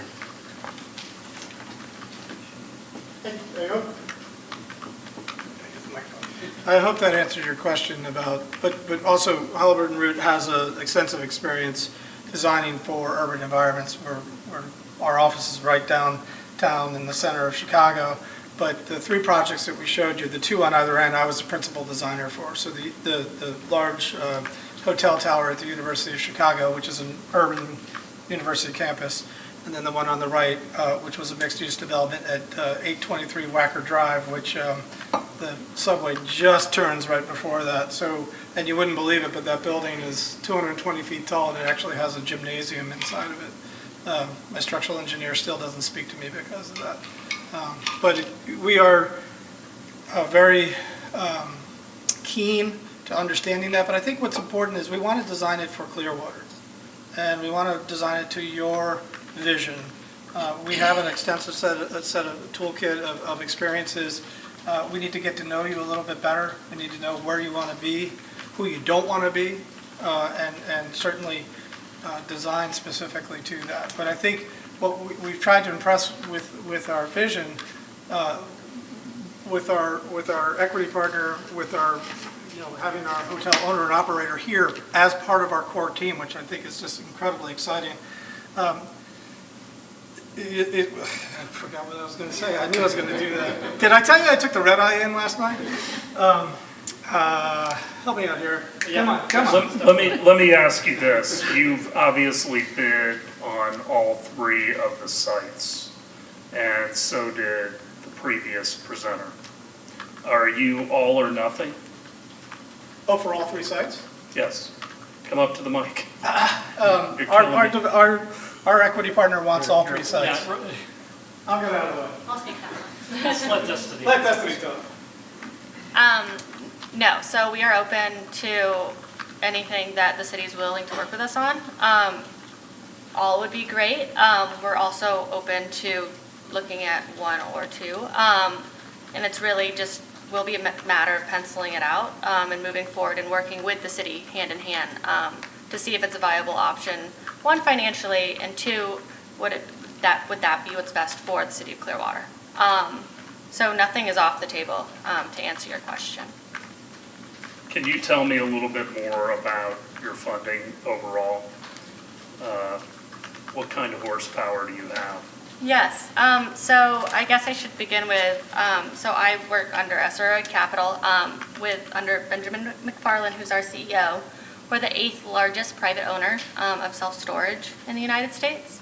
And I understand that as self-storage, and this is not a self-storage development, which I'm sure is question 1. But with that being said, we have 140 properties. We're valued at over $1 billion. We know how to raise equity. We have partners, and we know how to execute deals. And so with that being said, we don't want to just stay in self-storage. We're willing to go into other developments, and hence why we are standing here today. But we do plan to partner with various institutional capital sources, private and public pensions, other private equity companies. We have the horsepower behind us and the access to capital. And we are, what I think makes us or differentiates us is that while we have all of this access, we're also a lean enough team to where we can still execute on the business strategy. And so to answer you, yes, I think we do have the horsepower behind us. And we also have the team all working together to execute on this one goal. I mean, this is close to $500 million. Mm-hmm.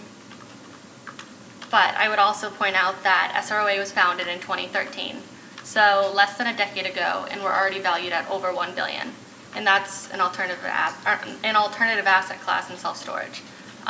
So yes, this is $500 million close to, but I don't think it's out of our realm. I think it's very feasible. And by underwriting from that perspective, I'm confident that we are able to execute on our business strategy. So. Okay. I was very interested to read over the weekend looking at your proposal about the modular build, and also 3D printing was mentioned. Mm-hmm. I've been fascinated by those new methods. We talked a little bit about hurricanes. The modular setup for Florida, is that really substantial enough to withstand the Cat 5? So I'll give you my answer, and I'll let Rusty give you his Well, if answer. I 'cause can remember. I don't know what he's going to say yet, but here's what I would say. So are you worried about safety? Right, that's the primary point of that question? Right. Okay, so just in terms of this mass timber construction, the mass timber, and I don't have it in front of me, and I can't speak to the data side of that specifically, but what we can tell you is that these engineered pieces can be, and if not stronger than steel, perform better, because from just a very practical point of view, steel melts, wood burns, so wood lasts longer in the event of a catastrophe. And then in terms of the modular components, if we can imagine those are going to be assembled kind of like a grid or a dome in terms of one reinforcing and supporting another. So I think in a hurricane event, be very safe. And again, the design that the team has put together is to allow kind of movement of air and water through the development. I don't want to over paraphrase that, but did I get what You actually gave my answer. I'm going to give your answer, which I think is going to be more interesting, is that we're licensed professionals in the state of Florida. We have to follow the code and the law. So we will do that to the letter, or else you get our licenses and you can do other things we don't even want to talk about. So we're not looking at a large livable toggle. Okay. Sorry? No, it's okay. You gave a great answer. A toggle game, is that the name of it? Just want to make sure we're not. Jenga? Jenga, oh, okay. Where you have No. the There's nothing about prefabrication or the lumber, mass timber that dictates an aesthetic. We can make it look pretty much like anything. We do like there is sort of an inherent aesthetic with the timber that we think, as I explained, would be nice for the workforce. But the prefabrication, I could show you a prefabricated building next to a custom building, and you couldn't tell me the difference. It's just speed the market, speed of construction, and controlled environment. I think you all might also want to start looking at it, because this is what's happening in our neck of the woods, is construction companies are getting very excited to create controlled environments for construction and keep their crews going 12 months of the year in a controlled environment. They love it. They're not breaking their knees and breaking their backs in the hot sun. They're in this nice environment. So we can also talk about this potentially being something that's going to be contributing to elevating the workforce in the community as well. It does make a lot of sense. Okay. Vice Mayor? Yeah, I mean, just from a historical perspective,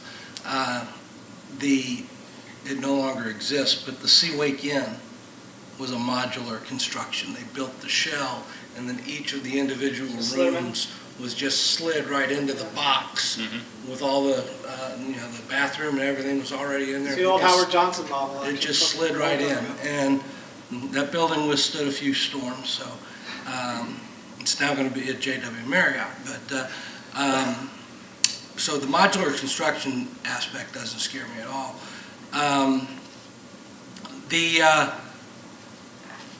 I really like, one of the things I really like about your guys' plan is the fact that you're utilizing I like all three properties, but you're incorporating the City Hall and the Pierce Street property basically as one property, building over the air rights of Pierce Street to really bring it together as a unified development. And I think that's something, and I'm on record as saying the only thing that can help the old City Hall building is C4 explosive.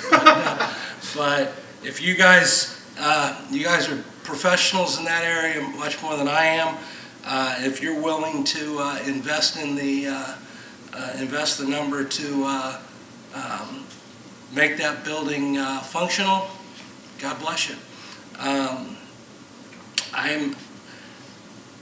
I too, like Councilmember Beckman said, I'm a little,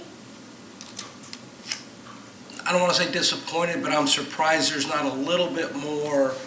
It's all about hotels and residential. There's not as much retail and restaurant opportunity as I thought there might be. So can I speak to that? So Sure. This may be where the design team was maybe a little shy, and I'm speaking on behalf of the design team, in that where we're always trying to create a balance when we're working on these, and especially looking at the market rate study that was done, is that So here we are, for what it's worth, coming out of a very difficult time for restaurants in general, not knowing what that marketplace is truly going to look like. And we would be remiss if we walked in with a heavy kind of retail component, and you're looking at us like, well, why are you doing this? If this is how you built your model, it may not survive. So here's what I think is important, and this is what we were trying to kind of speak to without diluting what we have in front of you, and that is, I think the final components of how the retail is going to work is still subject for discussion, and certainly this is a vision done by our team, right, not with you guys, but I think what we see here is, and what we were excited about with the city hall as an example, being able to open that up, have the airflow through it, it's a pandemic-proof scenario, right? So I think we're going to see more of those evolve in this design plan as it flushes out, especially when we understand more of how we think the restaurant sector is going to come back. And as we were doing our own due diligence, looking at how you've tried to cultivate kind of this downtown arts and culinary experience, we would love for that to stretch to this section as well. And I think we hope you can have some really great restaurants that span a good variety and offer people alternatives both from Clearwater Beach side, but also certainly downtown side. Councilmember Beckman. What area might there be in your design for anything like a cultural center or a children's museum or something that'll bring families down there, a large enough space to develop something, mid-level museum or something? Yeah. Brian, I'll try to field that one. So I think, this might be maybe the best diagram. So if you follow the cursor, we understand that the end of Cleveland is sort of visioned as the gateway into the park. So immediately adjacent to that on the north, sort of shown in yellow on the Harborview side, is where we would imagine something like that. I ask if you're all or nothing because I like your vision for the harbor, or for the city hall and the Pier Street site. I'm not as crazy about the Harborview site, frankly, because I don't think it activates things as much. And I think not utilizing the views. Here's one of my issues. This property is owned by the citizens of Clearwater. And I don't know that I see enough in your projects that give them access to the bluff area to enjoy. Whereas your competitor had, a food hall with a lot of access for our citizens and guests to enjoy the view of Imagine Clearwater and alfresco dining, and it was also lower scale. So that's what I'm kind of getting at. And I think I'm hearing that from my fellow council members as well. So that's going to be part of a negotiation depending on what we do. Obviously, this is going to go back to the committee. The committee's going to come back to us. Ultimately, we'll make a decision. Everything's in a negotiation, but it also goes back to the referendum. And I want to have something to go to referendum with that I'm going to feel really good about going out to neighborhoods and citizens and talking about the fact that this is a win-win situation. Vice Mayor. And I also want you four to understand, because I won't be here, but this is, as everybody has said, this is a 5-year project from start to completion, and in those 5 years, the market will change to some degree, and I have faith that this team has the ability to adjust to those changes in the market, and so what we're seeing, I don't want anybody, and this goes to everybody out watching on TV or whatever, don't get locked in on just what you see here, because I can promise you 5 years from now, what you're seeing here is not exactly what the final product is going to be. But I think these people, this isn't the first thing they've ever done, so Well, but the final product will have to be what goes to referendum. Well, it will, but as far as, there could be some, when you say we have X amount of square feet for retail restaurants, something of that, that mix probably can change, I would think. It doesn't have to be, because the referendum is not going to be able to, in the referendum is not going to have every single, down to the square foot of everything that's going to happen, correct? How we draft the referendum is going to depend upon, in some part, what we end up with as a term sheet. We need to know what the essential terms are before we can have a referendum. I would anticipate that we will have at least in some generic form, the uses and some estimate of the square footage max, but not down, obviously not down to the square foot, but we're going to have to be able to describe the project. In 75 words? In 75 words. Good luck. Councilmember Beckman. Well, I mean, the referendum for the Imagine Clearwater Park articulated each building. If I wanted an extra band shell, you have to go to referendum, a little one, right? I mean, it was way detailed. We specifically amended the charter to provide for specific buildings in that area, but that was the charter amendment. The referendum was a little more abbreviated than that. Okay. The question. Okay. And I have a couple of questions. So number one, are we allowed to speak with the two presenters freely? If I want to sit down and have an appointment with them and ask follow-up questions? Not at this point, no. No? This is your presentation. We will have, the committee will come back to you with a recommendation. So, no. No? No. Okay, good to know. You want to share something to that point?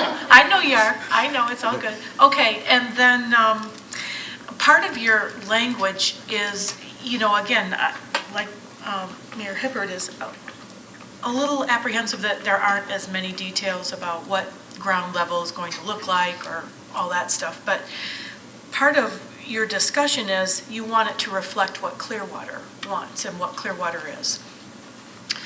So are we the sole communicators, the five of us, of what Clearwater wants or what Clearwater is, or do you engage with the public, and what might be the timeline for that to get those details? Yeah, so the expectation as we're looking at the community engagement piece is that that's where we will be getting feedback from the community of Clearwater on really what they're looking for and what they want.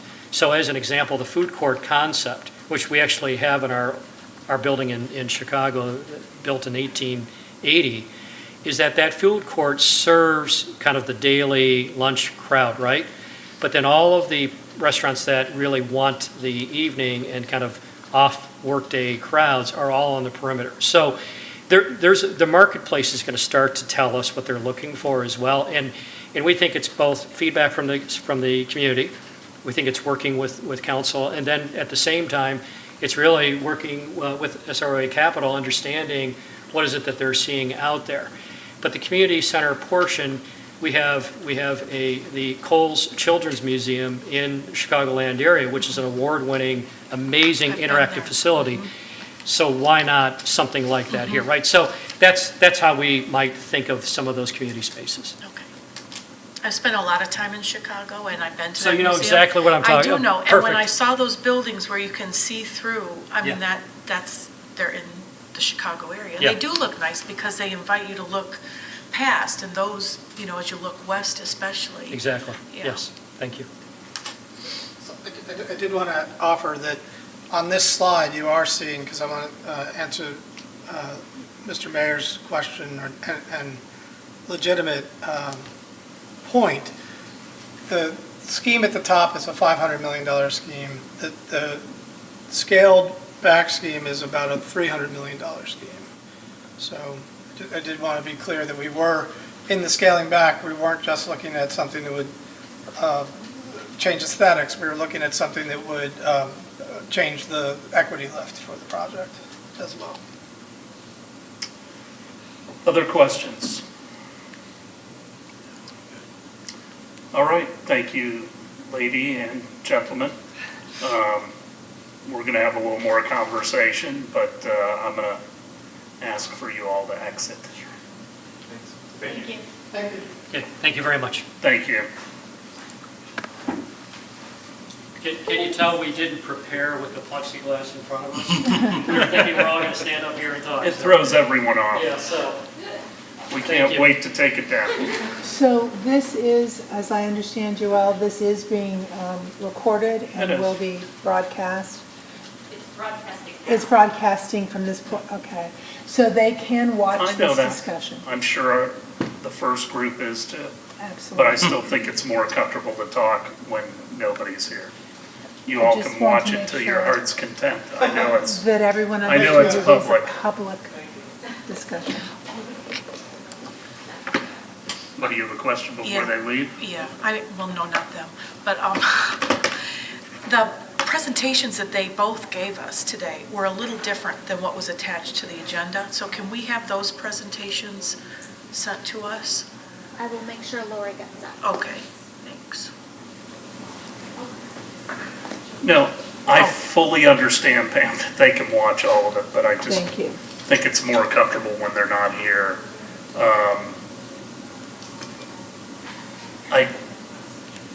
I know it's going back to your committee and you all are going to come back with a recommendation to us. I was a little surprised at the scale from the first group on the Harborview and CMA property. I didn't think the scale was right, personally. And then, you know, on the Harborview site, that to me is really a public space, an important public space. And so the scale there on the second presentation for me was far too great. I also think we don't owe anybody a view. But I do think there are some other development properties. I don't think that the county is going to keep the utility building forever. In fact, the city manager and I were with the county administrator last week, and he asked if we wanted to buy it, along with the parking lot across the street next to PSTA, because they don't feel like they will need that building down the road. And that's not a private conversation. That's something that they've talked about. And then, you know, there is property on East Osceola that I think is a tremendous development site at some point too. So I'm not trying to help any particular developers. At the same time, I think if you go to Vancouver, you see lower scale right at the waterfront, and that beautiful city builds up from the waterfront into the center city. And I don't think that that's necessarily a bad model to follow. And I just want the committee, you know, before you go back and go to the drawing board and make your recommendations back to us, you know, I did not ask the question of the first group if it's an all or nothing proposal. I doubt that it is. But I did want to ask the second group. Or maybe one of the groups will make alterations to their plan to meet what we believe is the right size and scale for the different properties. I did like very much the fact that they went over Pierce Street and made a consolidated development. I think it's very cohesive. So I don't know if you have any comments that you'd like to pass on to the committee before they review everything. Well, if they make alterations to their plan based on our discussions or commentary now, who's presented those alterations and when? What would be a sequencing of that? Because aren't you going to This is going to make? be a negotiation. Okay. Right. So Okay. they can make a recommendation either that we go with one or a combination of the two. And then there can be alterations to the plans based upon what we think is going to be most palatable and best for the city. So the thing that impressed me about the first one was, I love the food court or idea, the Armature Works model, which that's been talked about a long time. That's something that really works well in Tampa and elsewhere. And I thought that would, to me, that's the kind of activity that we want to bring to Bluff. And there is some value to not going over scale on the Bluff, because I think that that's going to be something that's going to be hard to sell. I mean, if you come back with 28, 30-story buildings that dwarf, Water's Edge, I don't think that's going to be, I mean, even though we may like it and look like, wow, it looks great, I think that's going to be a hard sell to Clearwater people. So I like having it a little smaller scale, but it's important to me to have that activity there. At least that's what I'm looking at.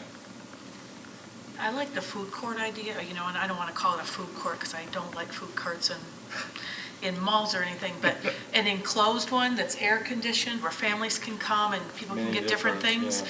But an idea of an anchor restaurant that we all know of, it needs to be unique to Clearwater. I mean, because if it's the same old, I don't think that's worth coming over the bridge or making a trip downtown.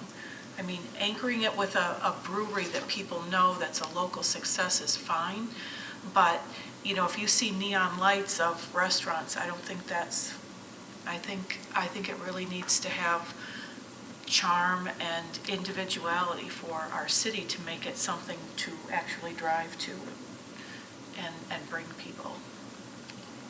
Well, I think dining out overlooking Coachman Park is one of the greatest attributes. Sitting up on that bluff with the bridge and the sunsets and the breeze. And I agree with the Vice Mayor that it's going to create a critical mass of enough restaurants to eat at that you will just come to downtown and it doesn't matter where you land, there's going to be choices. Clearwater Beach has never done well with chains. Any chain other than Hooters, I think, that's out there. No, there's a McDonald's, but I don't count that. But I mean, But there's they've Hooters. never made it. I mean, there was an Outback years ago. There was an Outback Steakhouse, and it lasted less than a year. That was a When great people place, come though, because here- nobody were there. When people come here, they want something that is more, unique and Yeah. is significant and specific to Clearwater. So I don't think something contrived is going to work. I would agree with you on that. Well, how do you feel about a family attraction, something like a children's museum or a cultural destination as part of one of those lower levels and mid-levels or I'd something? love a children's museum. The problem is we have two of them. And that's the issue. There's one in St. Pete and there's one in Tampa. And I just question whether we can support a third one. Now, I do think we are unique in that we have Clearwater Beach with a constantly renewed group of people that come to the beach. It's one of the reasons the aquarium does so well. Every 7 days, there's a whole new group of people that haven't gone to the aquarium. So I don't know that it wouldn't work. I'm just saying there are two. The Glacier Museum and Great Explorations down at St. Pete, they do exist.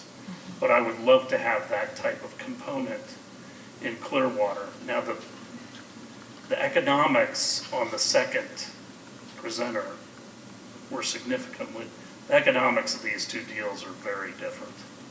We didn't really touch on it that much. But I think that's something that needs to come out in your final recommendations. Yes. To that point, neither of them discussed, either in their proposals or in their presentations, very much about their asks of the city. Right. Yeah. And so that's the economic piece that I am most concerned about. Yeah.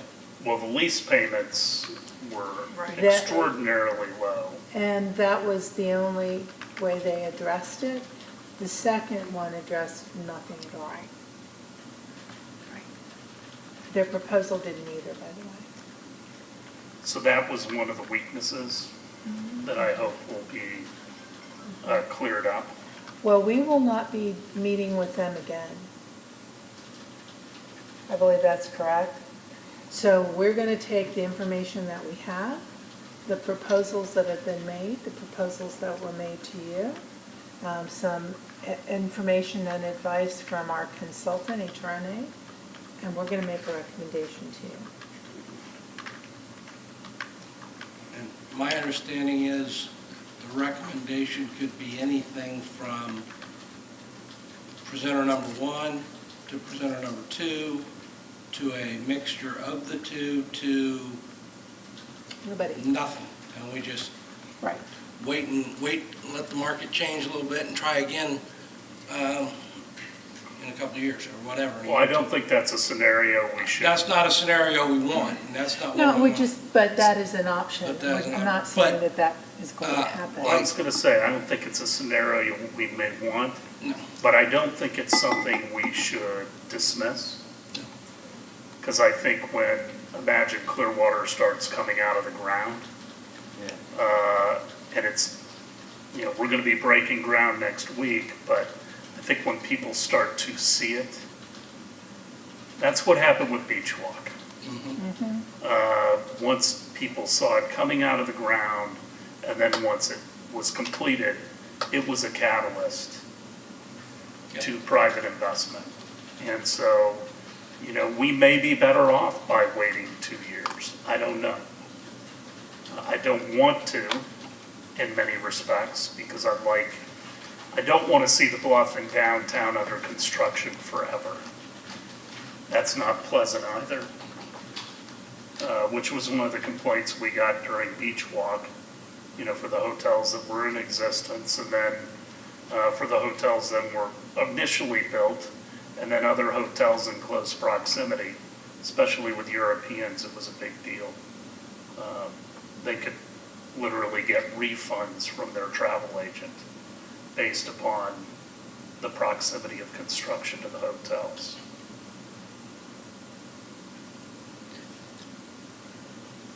I would just say, not to, beat a dead horse, but that second gentleman, the second group did mention the Cole Children's Museum, which I think it's in Skokie, Illinois, and there's one in Lansing, Michigan called Impression 5 Museum that are smaller. They don't take up a big footprint. They're interactive.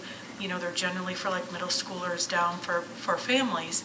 And I think, something like that could work because the museums you mentioned, are farther south in the county, and this would be mid-county and up and good for a little field trip for schools or families.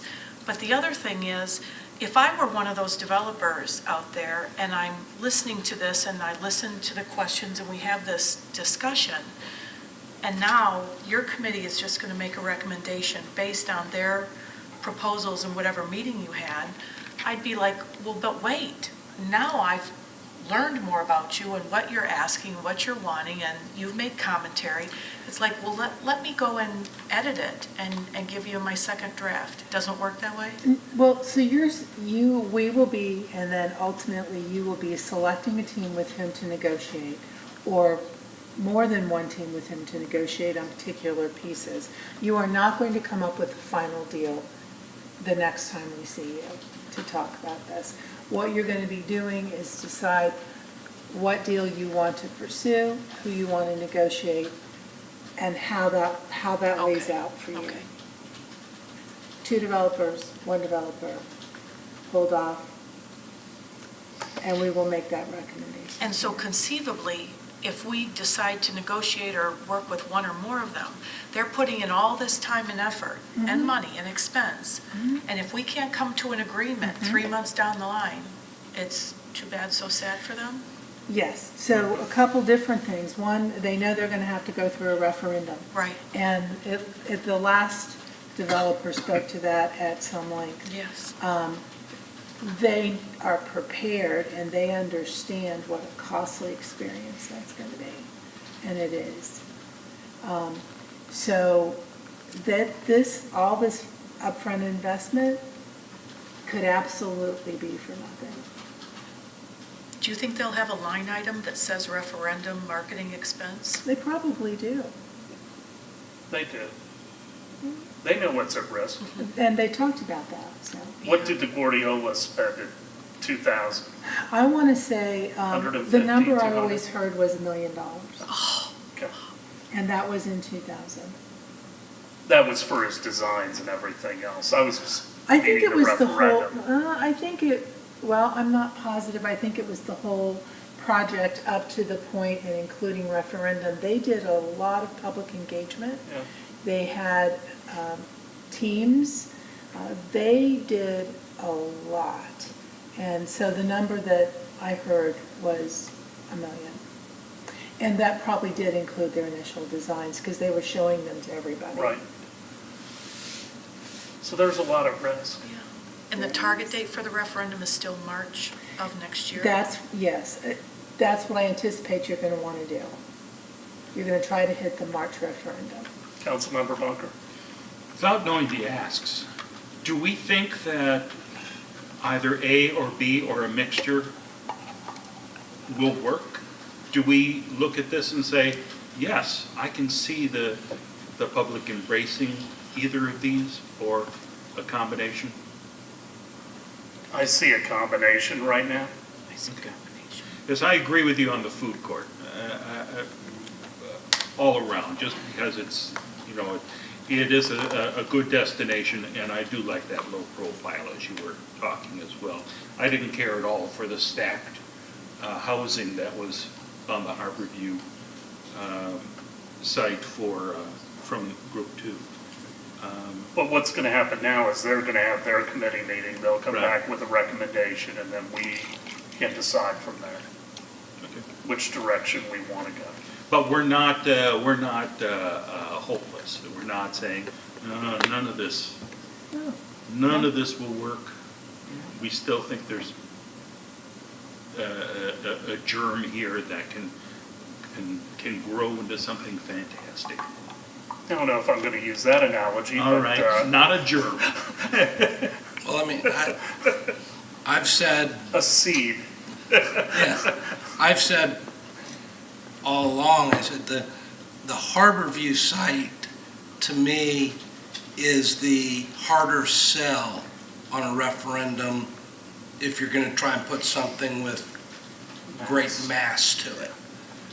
The City Hall and Pierce Street sites are far enough south where you're at the bridge and everything else. It's a different dynamic. I think I feel very comfortable with basically either development down on the City Hall, Pierce Street site. I think the first presentation with the food hall, and I wasn't big on their parking garage, although we all need parking, but if we're going through the process of putting a parking garage on Fort Harrison at the bus depot and everything, like we've been talking about, and that's no secret, and if we put a parking garage there, you're a 1-block walk to the park. And, we've all visited big cities, and if you can park within a block of where you're trying to get to, you have scored a parking spot. And so I'm not worried about that. I'm not a fan of putting a big parking garage right on the bluff. That's not something I'm real hopped up on at all. Well, we've never embraced that No. on the sand directly or on the bluff. So I think it's a non-starter, but. Okay, anything else? It's been wonderful spending the entire day with all of you. We will see everybody Thursday night. Till then, we're adjourned.